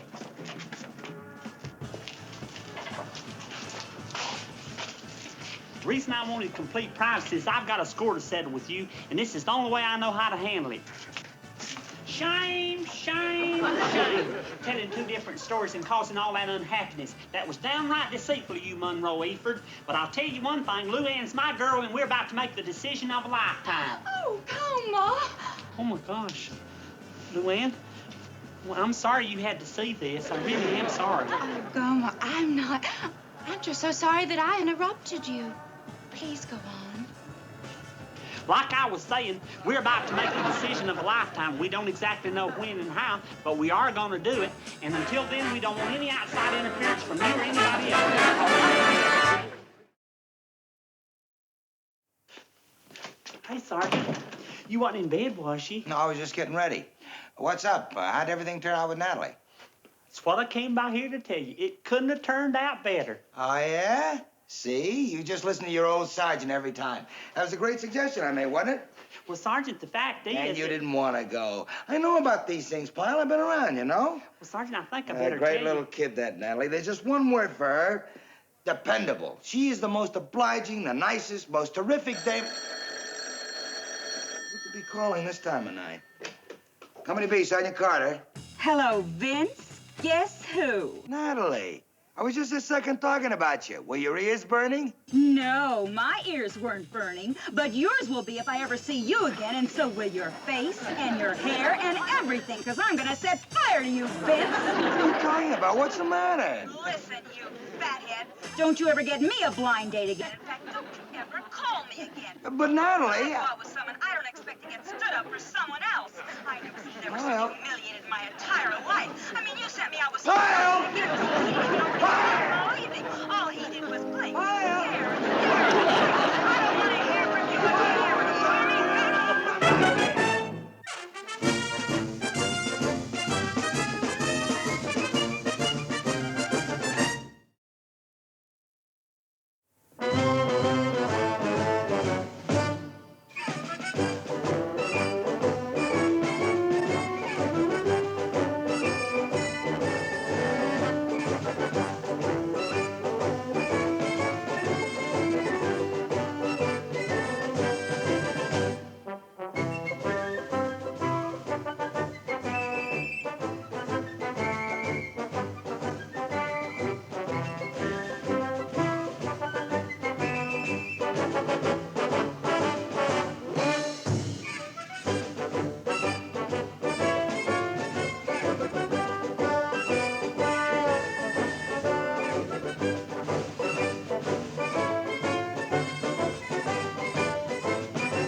U.S.M.C. Starring Jim Neighbors as Gomer Pyle. Also starring Frank Sutton as Sergeant Carter.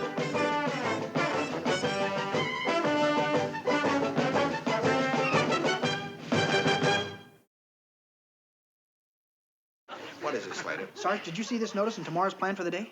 No, I haven't read it yet. Wait till you hear this. John Fenton, producer of the upcoming Hollywood film Leathernecks of the Air, will be on the base next Saturday to select a Marine chorus that will appear in his picture. You mean he's using real Marines in a picture? That's what it says. Mr. Fenton believes that the use of real Marines will lend authenticity to his film. Hey, let me see that. The group will be selected on the basis of a competition to be held in the rec hall next Saturday night. And the winners will then spend the following 3 weeks in Hollywood. Any platoon on the base is eligible and may enter. Slater, do you realize what this means? The chorus that wins this competition is going to represent the whole Marine Corps. Think about that. Yeah, too bad we don't have a platoon chorus. Well, what's to stop us from getting one?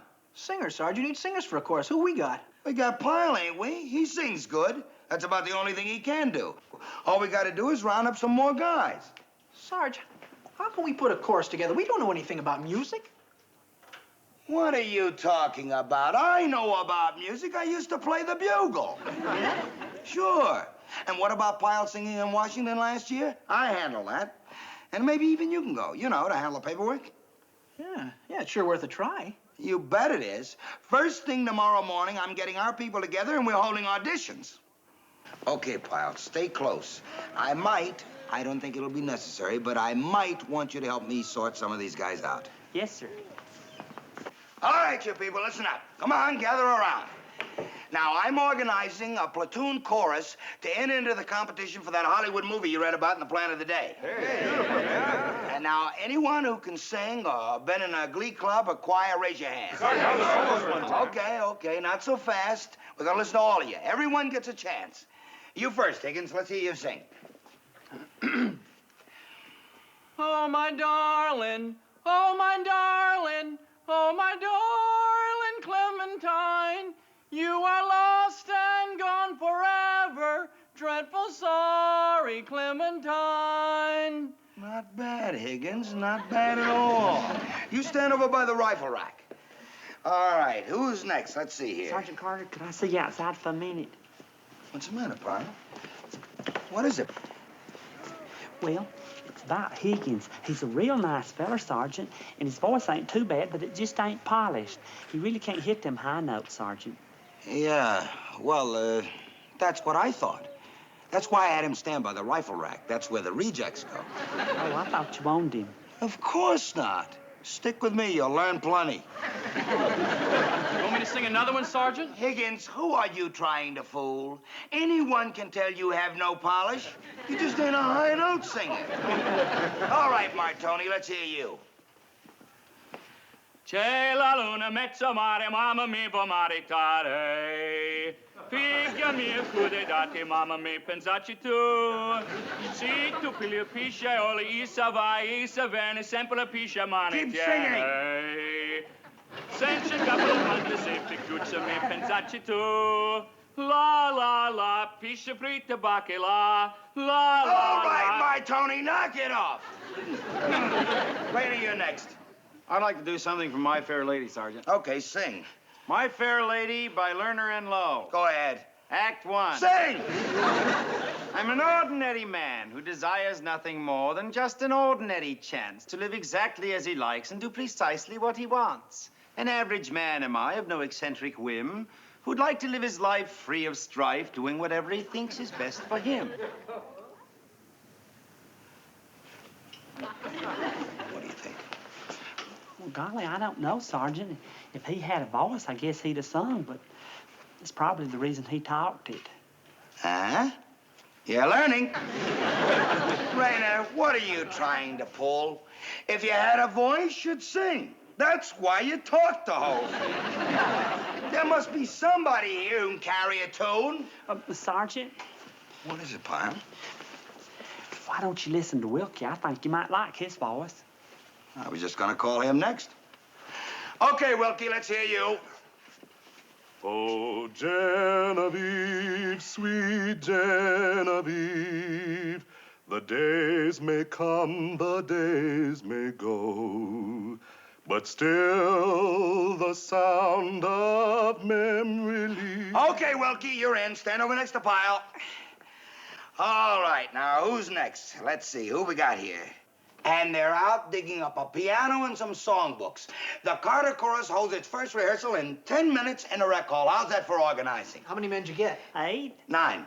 No, there's just 8. There's Peters, Grover, Hinkle, Langdon, Wilkie, Phillips, Randazzo, and me. That's 8. 9. You didn't count me. You? Yeah, me. Well, I didn't know you was planning on being part of the group, Sergeant. Why not? Well, golly, I just never have thought of you as a singer. Well, I don't talk about it much, but when I was 12, people used to mistake me for Bobby Breen. That was a long time ago. Yeah, but you never lose real talent. It's a gift. Right, Pyle? Yes, sir. Sure. Once you got a voice, it stays with you all your life. Of course I'm gonna sing. Why do you think I put this whole thing together? We better get over the rec hall. Come on, Slade. I want you to hear it, too. I wouldn't miss it for the world.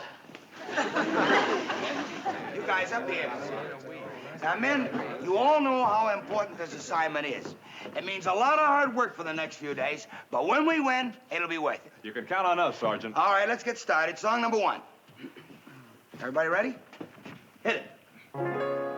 Heart of my heart, I love that melody. Heart of my heart, brings back a memory. When we were kids on the corner of the street, we were rough and ready guys, but oh, how we could harmonize. Heart of my heart, men friends were dearer then. Too bad we had to part. I know a tear would glisten if once more I could listen to that gang that sang Heart of my heart, of my heart. How about that, Sergeant? Looks like Hollywood, here we come. Well, it wasn't too bad as a starter, but we still got a lot of work. Now, we're gonna need a little showmanship as well as the voice. I'll show you how that works. You men on this end of the line, point your left shoulder at the audience. You too. You men, point your right shoulder. Yeah, that's it. Now, we're gonna want to give the act a little life, a little movement. And the best way to do that is to move your arms like you was marching. Keep them elbows up. And always keep smiling. Got that? Okay, let's see it. Hit it. Heart of my heart, I love that melody. Heart of my heart, brings back a memory. Beautiful. When we were kids on the corner of the street, we were rough and ready guys, but oh, how we could harmonize. Heart of my heart, old friends were dearer then. Too bad we had to part. I know a tear would glisten if once more I could listen to that gang that sang Heart of my heart. Well, how did it sound, Slater? Well, Sarge, okay, I guess. You know, for the first time. I mean, after all, you're a new group. I mean, not bad. You know, pretty good. Come on, Slater. Was it good or wasn't it? Well, sure, it was almost good. Maybe one voice a tiny bit. One guy off, huh? Okay, we'll catch it on the next number. Pyle, take him through number 14. I'm listening out front. Beautiful dreamer, wake no clinkers. Me neither, Sergeant. Sounds of the rude world heard in the day, lulled by the moonlight, have all passed away. Hold it! Hold it! I heard it that time. We got a lemon in the outfit. You guys hear it too? Yeah. Well, who was it? Come on, speak up. All right. We'll find it by elimination. We'll start at the top, and when I touch you, you're okay, so stop singing. All right? Beautiful dreamer, wake unto me. Starlight and dewdrops are waiting for thee. Sounds of the rude world heard in the day, lulled by the moonlight, have all passed away. Beautiful dreamer. All right, all right. Whoever it was, he got away with it that time. But I'm gonna stay on it, because I want to win that competition and get to be the platoon that represents the Corps in that Hollywood movie. And we ain't gonna do it with that sour voice in the outfit. Now, I'm warning you, the minute I find him, out he goes. And I don't care who it is.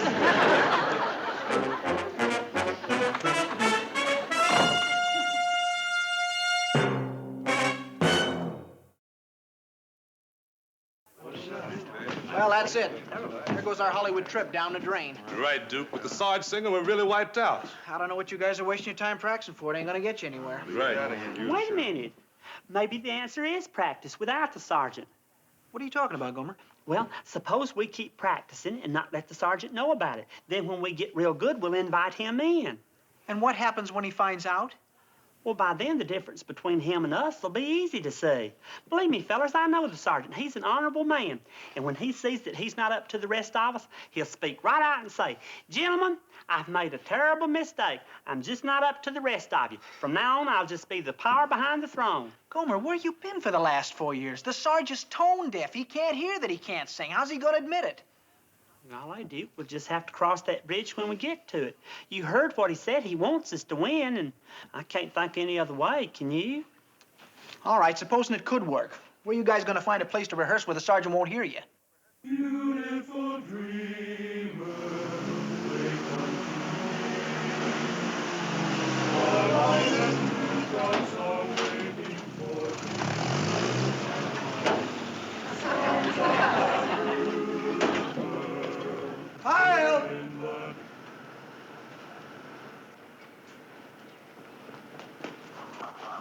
What's going on here?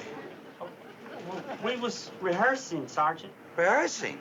In the back of a truck? Well, yes, sir. See, the reason we was back here was because... Oh, I get it. Very considerate. You don't want to run into the guys on their regular duties and show them you're the group that's going to Hollywood.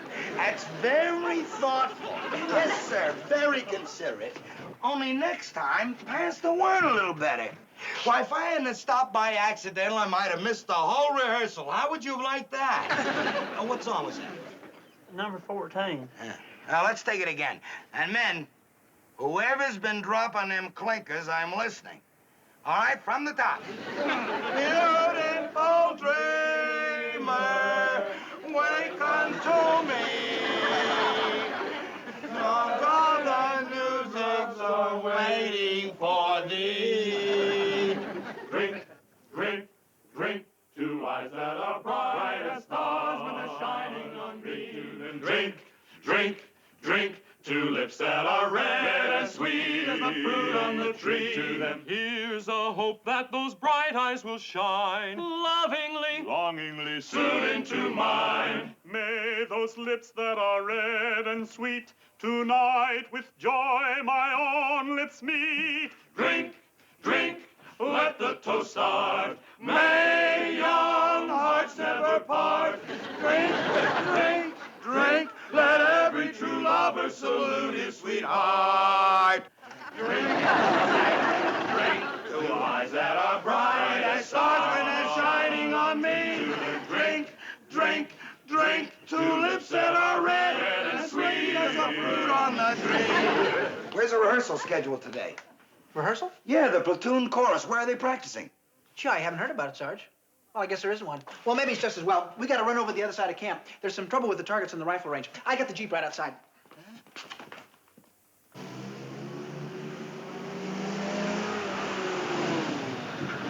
What are you doing, Sarge? We're due at the rifle range. I want to pick up some sandwiches. We won't be back until after lunch. Yeah, we will, Sarge. We got plenty of time. I'm hungry, Slater. Do you mind? Sergeant. Good morning, sir. This is John Fenton from Hollywood. Mr. Fenton, Sergeant Carter. He's put together one of the choruses you'll be hearing tonight. Pleased to meet you, Sergeant. I'm looking forward to hearing your group. Thank you, sir. And may I thank you for the many wonderful hours of entertainment you've given me and my men over the years. Thank you, Sergeant. No, thank you. Now, if you'll excuse us, Sergeant. Yes, sir. Good luck tonight. Thank you. Thank you again, sir. John Fenton. Come on, Slater. Sarge, why don't we go off the base for lunch? I'm buying. You just told me we didn't have enough time. What's the matter with you, Slater? Where's Sergeant Hackett? Over at Supply, Sergeant. Can I help you? Yeah, how about making us a couple of sandwiches to go? All right. Slater, did you? Who, me? No, I didn't hear anybody singing, Sarge.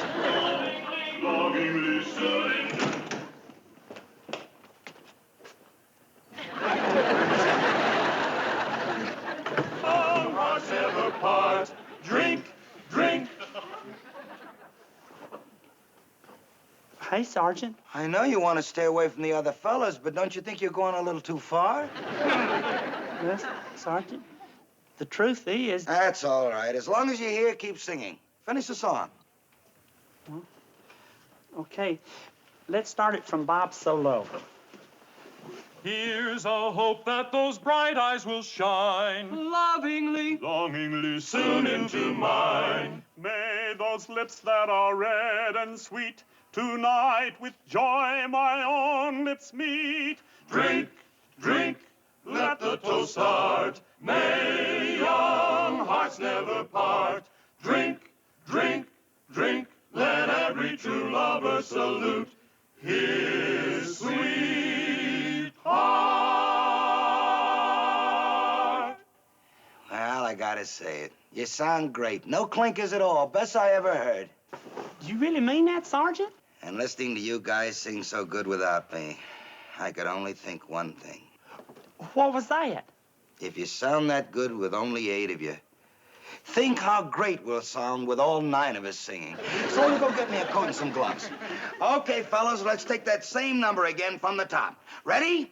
And a 1, and a 2. Good idea, Gome. And it probably would have worked on anyone else but Carter. What do we do now? Well, I guess the best thing to do is just to come out with it and tell him the truth, that his voice just ain't suited for this kind of singing. Gomer, you're saying you want one of us to walk right up to Carter and tell him he's out? We should have done that in the first place. The sergeant's a big enough man to understand. Well, I'm not big enough man to tell him. Sure, I want to go to Hollywood, but not in an ambulance. But you're wrong about the sergeant. He will understand. Now, let's all of us go over there and explain it to him. Well, ain't y'all coming with me? All right. Guess I'll just have to go by myself.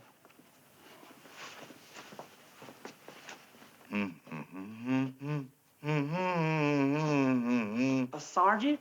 Come in, come in. You know, Pyle, I think we're gonna win tonight. I don't think we can lose. Us, the #1 platoon. Won't that be something? Yes, Sergeant, it sure will. And you deserve some credit, too, Pyle. You sing okay, under proper leadership. You know, Sergeant, some people are good at some things, and some people are good at other things. But hardly anybody's good at everything. Mm-hmm. Take yourself, for example. There are so many things that you're good at, like manual arms, close order drill, weapons, communications, anything and everything about being a Marine, you do better than anybody. No, I don't know. And since you do so many things so well, it don't mean anything if there's 1 or 2 things that just don't happen to be your long suit. I suppose not. What are you trying to say? Well, only that it's possible that maybe there are a few things that just ain't exactly your specialty. Like what? Well, like maybe singing. Wait a minute. Are you trying to tell me that I can't sing? That maybe I don't qualify to be in the group representing my own platoon? Well, now that you mention it, Sergeant, it might be for the best. I told the other fellas you was big enough man to understand and bow out gracefully, knowing that a chain's only as strong as its weakest link. Weakest link? I'm the weakest link? Sergeant? Boy, I've heard of ingratitude in my day, but this takes the cake. I go to all the trouble of organizing a singing group, picking and choosing them carefully, rehearsing them day and night to make sure they're the best. Sergeant? Wait a minute. And what happens? Now they're telling me that I ain't good enough for them. Pyle, you got a lot of nerve coming in here insulting me like this. Now get out of here before I throw you out. Get out of here, you miserable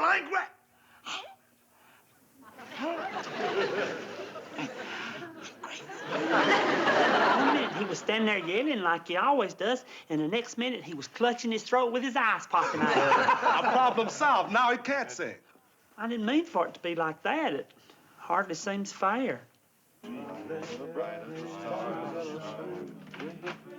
Sullivan's group is just finishing. You guys are next. How'd this sound? No, pretty good, but I think you got a good chance. Hey, Sergeant. Are you feeling all right? I just stopped by to say.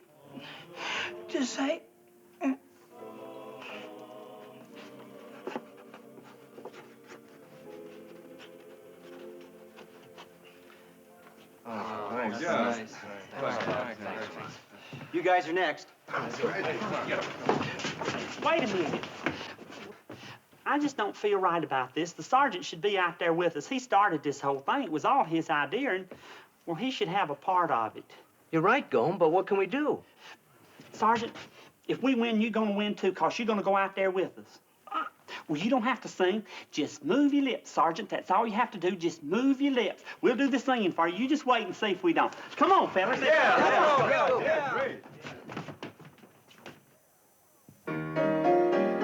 Drink, drink, drink, two eyes that are bright as stars when they're shining on me. Drink, drink, drink, two lips that are red and sweet as the fruit on the tree.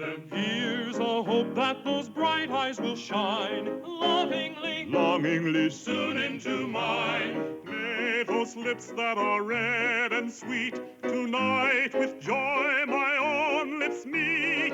Drink, drink, drink, let every true lover salute his sweetheart.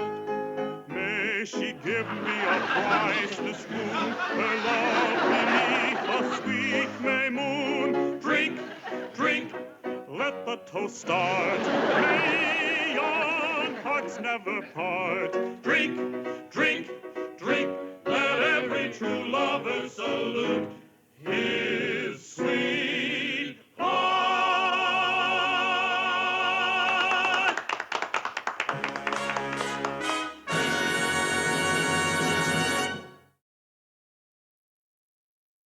Right this way, Mr. Fenton. Corporal Slater and Private Pyle will take you to our helicopter. Oh, that's fine. Sergeant, I'll expect you in Hollywood in 3 days. We'll be there, sir. You did a fine job, Sergeant, and I'm proud to have your platoon represent the Corps. I can't tell you how impressed I was with each and every voice in that chorus. Thank you, sir. Have a good trip, sir. Thank you, Colonel. It's been a pleasure. Well, gentlemen, are we ready? Yes, sir. Sergeant, congratulations again. See you at the studio. Yes, sir. Beautiful dreamer. Start the engine, Pyle. We're ready to go. Yes, sir, Corporal. Sure looking good. Hollywood. Yes, sir. All the men are on the master plan. Sounds of the...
Pyle, U.S.M.C.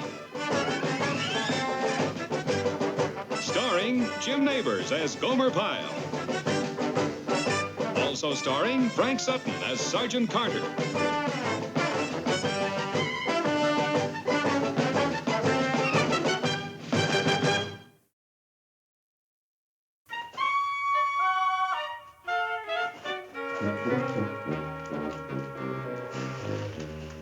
Slater, what's that?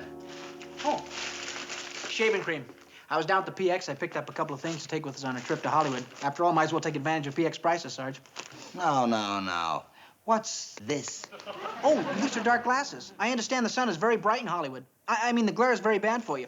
Did you know you could burn your retina by... Knock it off, Slater. Boy, leave it to you to be the first one to go Hollywood. Hollywood? What do you mean, Sarge? The movie stars wear dark glasses, so you gotta wear dark glasses. Oh, no, Sarge. I've got very sensitive pupils. Hollywood. You're gone Hollywood, and we ain't even there yet. Look, Slater, we're going there on an assignment, not to play around. This movie is just another job. Now go finish your packing and take them dumb things off your sensitive pupils. Right, Sarge.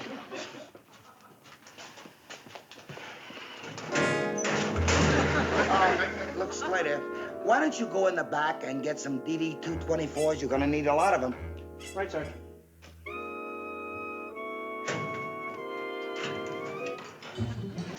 What is it, Pyle? I just wanted to show you something I'm taking along on the trip. What's that? It's my autograph book, and I sure do hope to add some illustrious names to the ones I've already got in there. Swell. You want to see some of the illustrious names I've got in here? No. I've really got some good ones. Minnie Pearl, Tex Ritter, Linton Johnson. The president? No, not Lyndon. Linton with a T. Who's he? Well, you know that ice skating show that travels around the country, the Ice Show? Yeah. Well, they was through my hometown about 7 years ago. So who's Linton Johnson? Well, he's the fella that sharpens everybody's skates. He let me watch him do it once. Did you ever see a skate sharpener at work, Sergeant? Golly, the sparks just fly. I'll knock it off. Are you all packed and ready to go? Yes, sir, I sure am. Do you know whose autograph I hope to get more than anybody else's? Lon Chaney Jr.'s. Lon Chaney Jr.? Mm-hmm. He's my favorite actor. I've seen all of his pictures. The Wolf Man, the Ape Man, The Return of the Wolf Man, The Return of the Ape Man. Look, Pyle, this ain't gonna be a vacation. It's gonna be a lot of hard work. So there won't be time for autograph, honey. You got that? Well, yes, Sergeant, but I Now, are the men all packed and ready to move out? Yes, Sergeant. Okay, get back to the barracks. Slater, go get them loaded up. Right, Sarge. You know something? I think I'd rather watch a skate sharpener than a barber.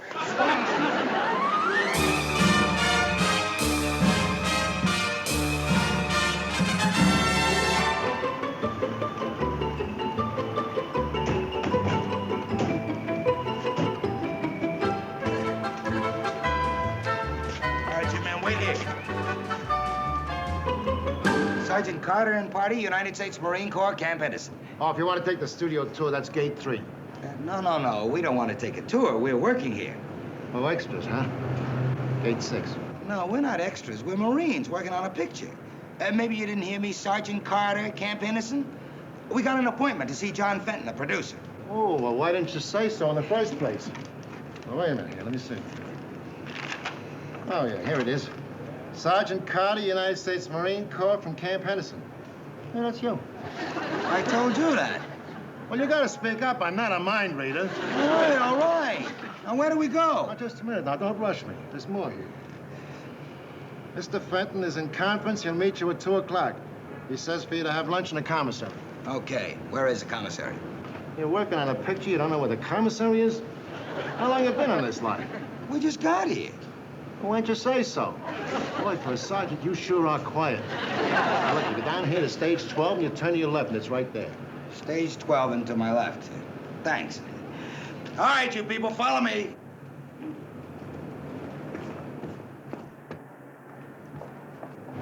Actors. They're so dumb. I'm glad I gave it up.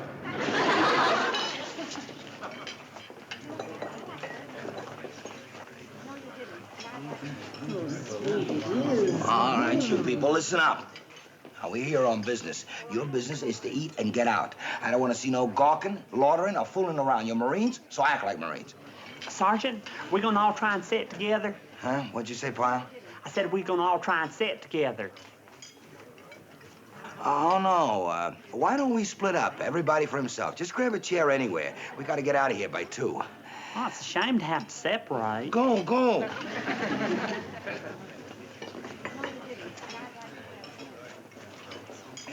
Hi there. Is this seat taken? No, Mind if I sit down? of course not.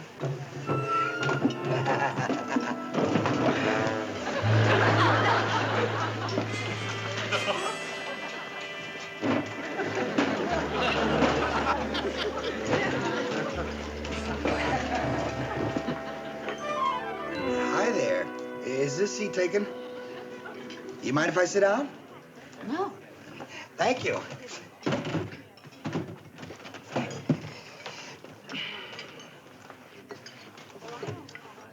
You're in pictures, huh? I'm gonna be making a movie here, me and my men. I'm Sergeant Vincent Carter, United States Marine Corps.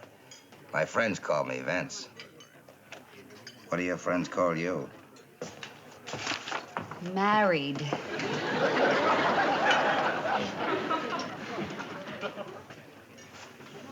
Having trouble finding a seat?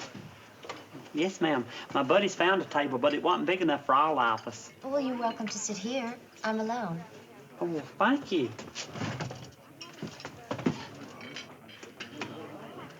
Candice Watson. You're Candice Watson. No, I wish I were. Well, you look just like her. I know. I'm doubling for her today. I'm a stunt girl. Golly, you don't say. A stunt girl. What's your name? Linda Farrell. Well, I'm Private First Class Gomer Pyle. I once read all about stunt girls in Modern Movie magazine. Sounds like a real exciting profession, but dangerous. I read where this one stunt girl got run over in a buffalo stampede, and to this day, she's got a hoof print right in the middle of her face. That's why I hope this job is just temporary. I'm just doing this until I get a chance to break in as an actress. Well, I sure wish you a lot of luck. Thank you. Now tell me something about yourself.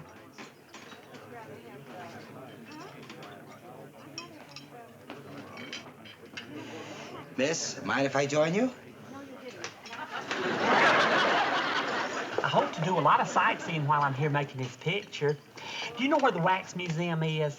I'm just dying to see Buster Crabbe in wax. Well, Gomer, if you like, I'd be happy to show you around town. Golly, that's real friendly of you. How about later this afternoon? I'll be through shooting at 4. Well, fine. Hey, you know what else I'd like to do? Do you suppose we could drive by the house where Lon Chaney Jr. was born? I bet I've seen every picture that Lon Chaney Jr.'s made in his whole life. Pyle? Well, hey, Sergeant. You eating already? No. I'm having a little trouble finding a seat. Oh, would you like to eat with us? This is Miss Farrell. Hi. Hello there. Here's a chair back here. Oh, yeah. My friends call me Vince. What do your friends call you? I still can't get over it. A dainty little girl like you doing stunts? I guess you just handle the easy ones, huh? No, they throw some pretty rough stuff at me sometimes. Yeah? What kind of stuff do you do? Well, this picture I'm in right now is a spy thriller, and I do a lot of judo. You don't say. Well, ain't that something? Judo? You? This I gotta see. Show me some of your stuff. No, I couldn't. No, come on. I'm curious. You know, that's my racket, judo. Come on, you can use me to demonstrate. No, I don't think so. Nah, don't be bashful. Let me see how you work. All right, but we better get over to this grassy area where it's softer. Sure. Okay, now, where do you want me to stand? Right about there. Okay. Now let's pretend you're coming at me.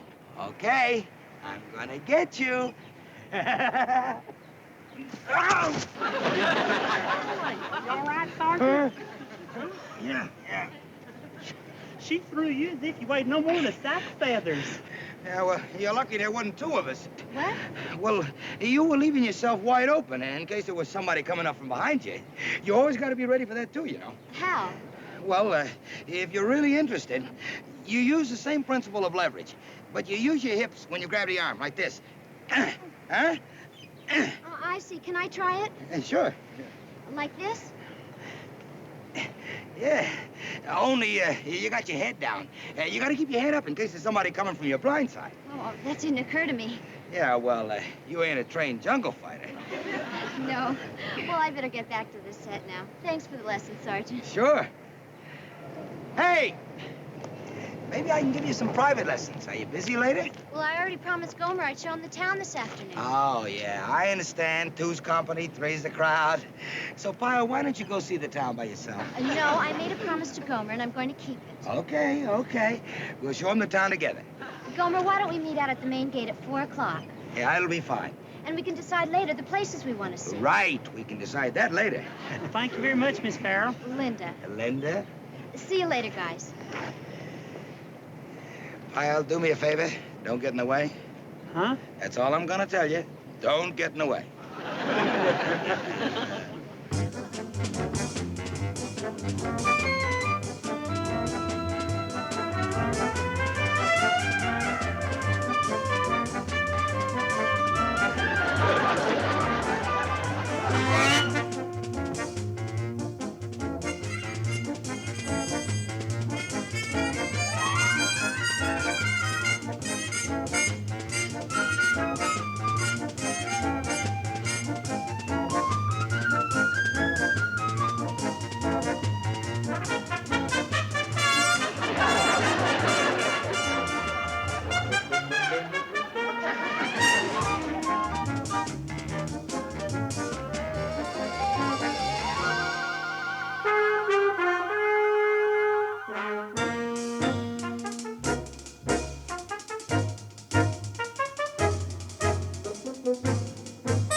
Pyle, could I talk to you for a minute?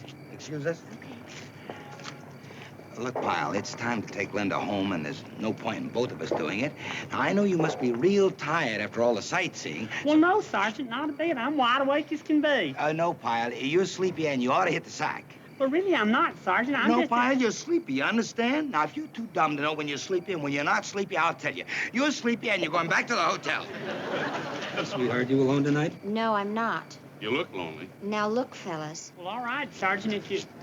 Look, Sergeant. Hey! Come here, baby.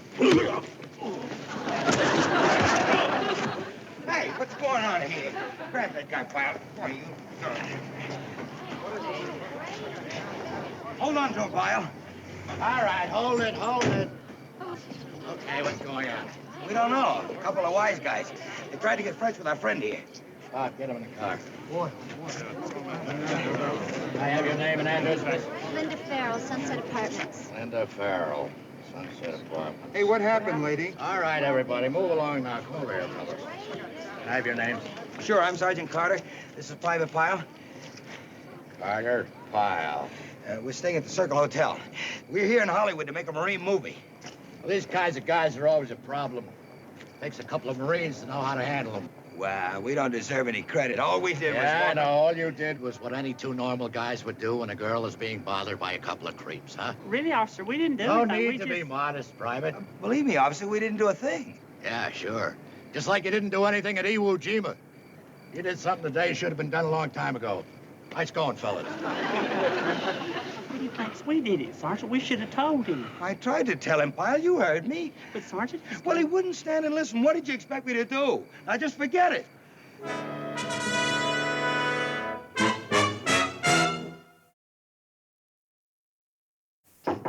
Come in. Good morning, Sergeant. Sergeant? You had your breakfast? Yes, sir. Sergeant? The other men ready downstairs? Yes, sir. Sergeant Carter? What is it, Pyle? Well, it's this newspaper here. There's a story in it about what happened last night. Let me see that. What does it say? Well, it tells about how we're some kind of heroes for apprehending two vicious criminals. Yeah, so I see. and how Miss Linda was real lucky to have us there to protect her, and how we're a credit to the Marine Corps. I can read, Pyle. I can read. But, Sergeant, we didn't do any of those things. I was there, Pyle, remember? I know, Sergeant, but it's still not the truth. What are we going to do? Do? About what? Well, about this article. We ought to call them and tell them. You want to tell them that a little girl about that high did our fighting for us? 2 Marines? That's a credit to the Corps, huh? And what about that cop? You want to make a liar out of him? Well, he just didn't understand, is all. You were there, Pyle. You heard me try to tell him. Now, a man can only do so much. Now, that's it. It's over, finished, done with. So forget it. Get that, will you? Hello? Yes, ma'am, he's right here. Who? Yes, ma'am. It's David Farnham. He wants to talk to you. Who? David Farnham. He has that TV interview show. I wonder what he wants. Hello? Hello, Mr. Farnham. Well, I'm fine, thank you. Yes, sir. You heard right. We're here making a Marine movie. Leathernecks of the Air. Do what? On your program? Well, yes, sir. I'll be glad to talk about the picture. Now, how did you know we were here? Oh, you read the story in the paper. Well, okay, Mr. Farnham, we'll be there. Yes, sir. At 10 o'clock at your studio. Right. Okay. Thank you. Are you going to be on the David Farnham show? He wants us both, Pyle. He does? Yeah. He wants to ask us some questions, you know, like, what's it like to be in Hollywood, being in a movie? Golly, that's very exciting, Sergeant, but it's just one thing. Huh? Well, if he read that story in the paper, he might want to ask you what happened last night. What'll you say? Pyle, you're always making problems. But he might, Sergeant. What'll you say? Nothing. I just keep talking about the picture. Well, what if he keeps asking? What then? Pyle, I'll cross that bridge when I come to it. And let's just hope we never come to it. Now, get out of here and leave me alone. And now, our next guests are 2 Marines who are part of a group brought here to Hollywood from Camp Henderson. They're going to be appearing in the motion picture Leathernecks of the Air, a John Fenton production that begins shooting next week. So, ladies and gentlemen, let's have a nice, warm welcome for Sergeant Vincent Carter and Private First Class Gomer Pyle. Come on in, fellas. Take a seat right over there. Over there. Nice to have you here. Welcome to Hollywood. Huh? Oh, thank you, sir. You guys enjoying your stay here? Yes, sir. We certainly are. It's a great town, a great town. I understand that John Fenton, your producer, picked your platoon to lend some authenticity to Leathernecks of the Air. And he was very pleasantly surprised to find so much talent among you boys. And, Private Pyle, my spies tell me that you have a fine singing voice, and you're actually going to be doing a solo in the movie. Yes, sir. We're all going to back him up, of course. You see, it's kind of a glee club I put together. It took a lot of scouting and hard work, but we came up with the right combination. I see. Private, have you ever sung in public before? Well, Yes, last sir. year he sang with the Marine Band in Washington. I entered him in the contest that got him his chance. Naturally, I was there in D.C. to supervise everything, and it all went off without a hitch. Uh-huh. Maybe you could tell us a little bit about this scene you're going to be playing in Leathernecks of the Air. Well, Well, it's a sir, contemporary story with contemporary guys, you know, like you and me. It takes place in Air Cadet School, what you call your basic training. I sort of play myself, a sergeant in charge of a group of air cadets. John figured, John Fenton, he's my producer, that it would be better to use me and my men to give it a sense of reality, like in them foreign pictures. Yeah, I see. A musical documentary with perhaps just a touch of cinema verite. Oh, no, this is for the whole family. I'm sure it's going to be a fine picture.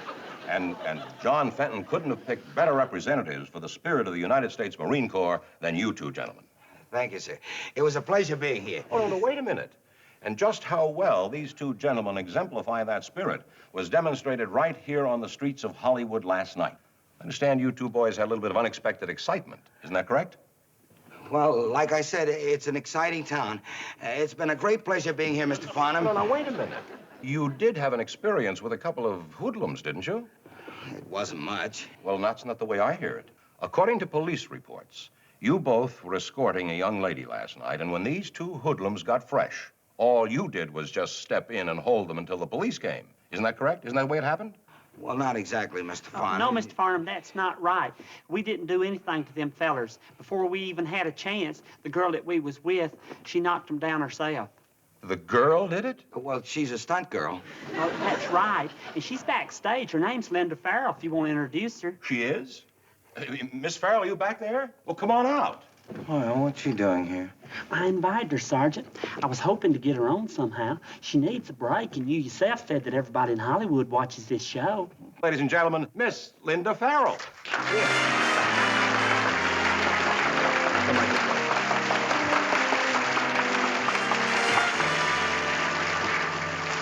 Is this a put-on? I mean, really. It's pretty hard to believe that a petite young thing like this could handle those two hoodlums that easily. But that's just what she did, didn't she, Sergeant? She's a judo expert. Show him, Miss Farrell, show him. Oh, I don't think that's necessary. But it is. He don't believe it, so go on. Well, I need someone to do it with. Well, don't look at me. Well, how about the sergeant? You all worked real fine together yesterday. Well, that's a good idea. You don't mind being on the receiving end for once, do you, Sergeant? Oh, go on. Come on, don't you want to see the sergeant, ladies and gentlemen? Come on, come on. Get out there. You go over there. You ready? Come on. You all right, Sergeant? Yeah, sure. You see that?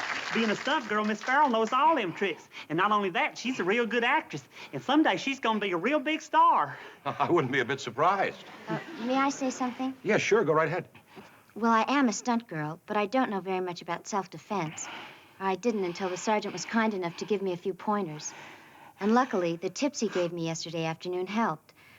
So thanks to him, I was ready for what happened last night. Well, that makes you the hero behind the heroine, doesn't it, Sergeant? Let's hear it for Sergeant Carter, ladies and gentlemen. Thank you. Thank you very much. You know, actually, you can handle as many as 3 men at a time if you got the right defense. It's all a matter of luck. You gotta move like a cat. A cat.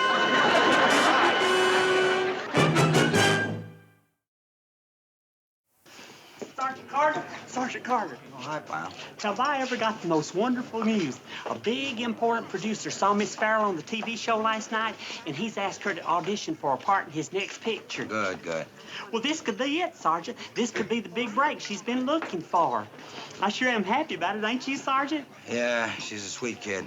I sure am glad I invited her to be on the TV show. Why, she might not have... Why, will you stop yakking? I'm trying to concentrate on finding a seat.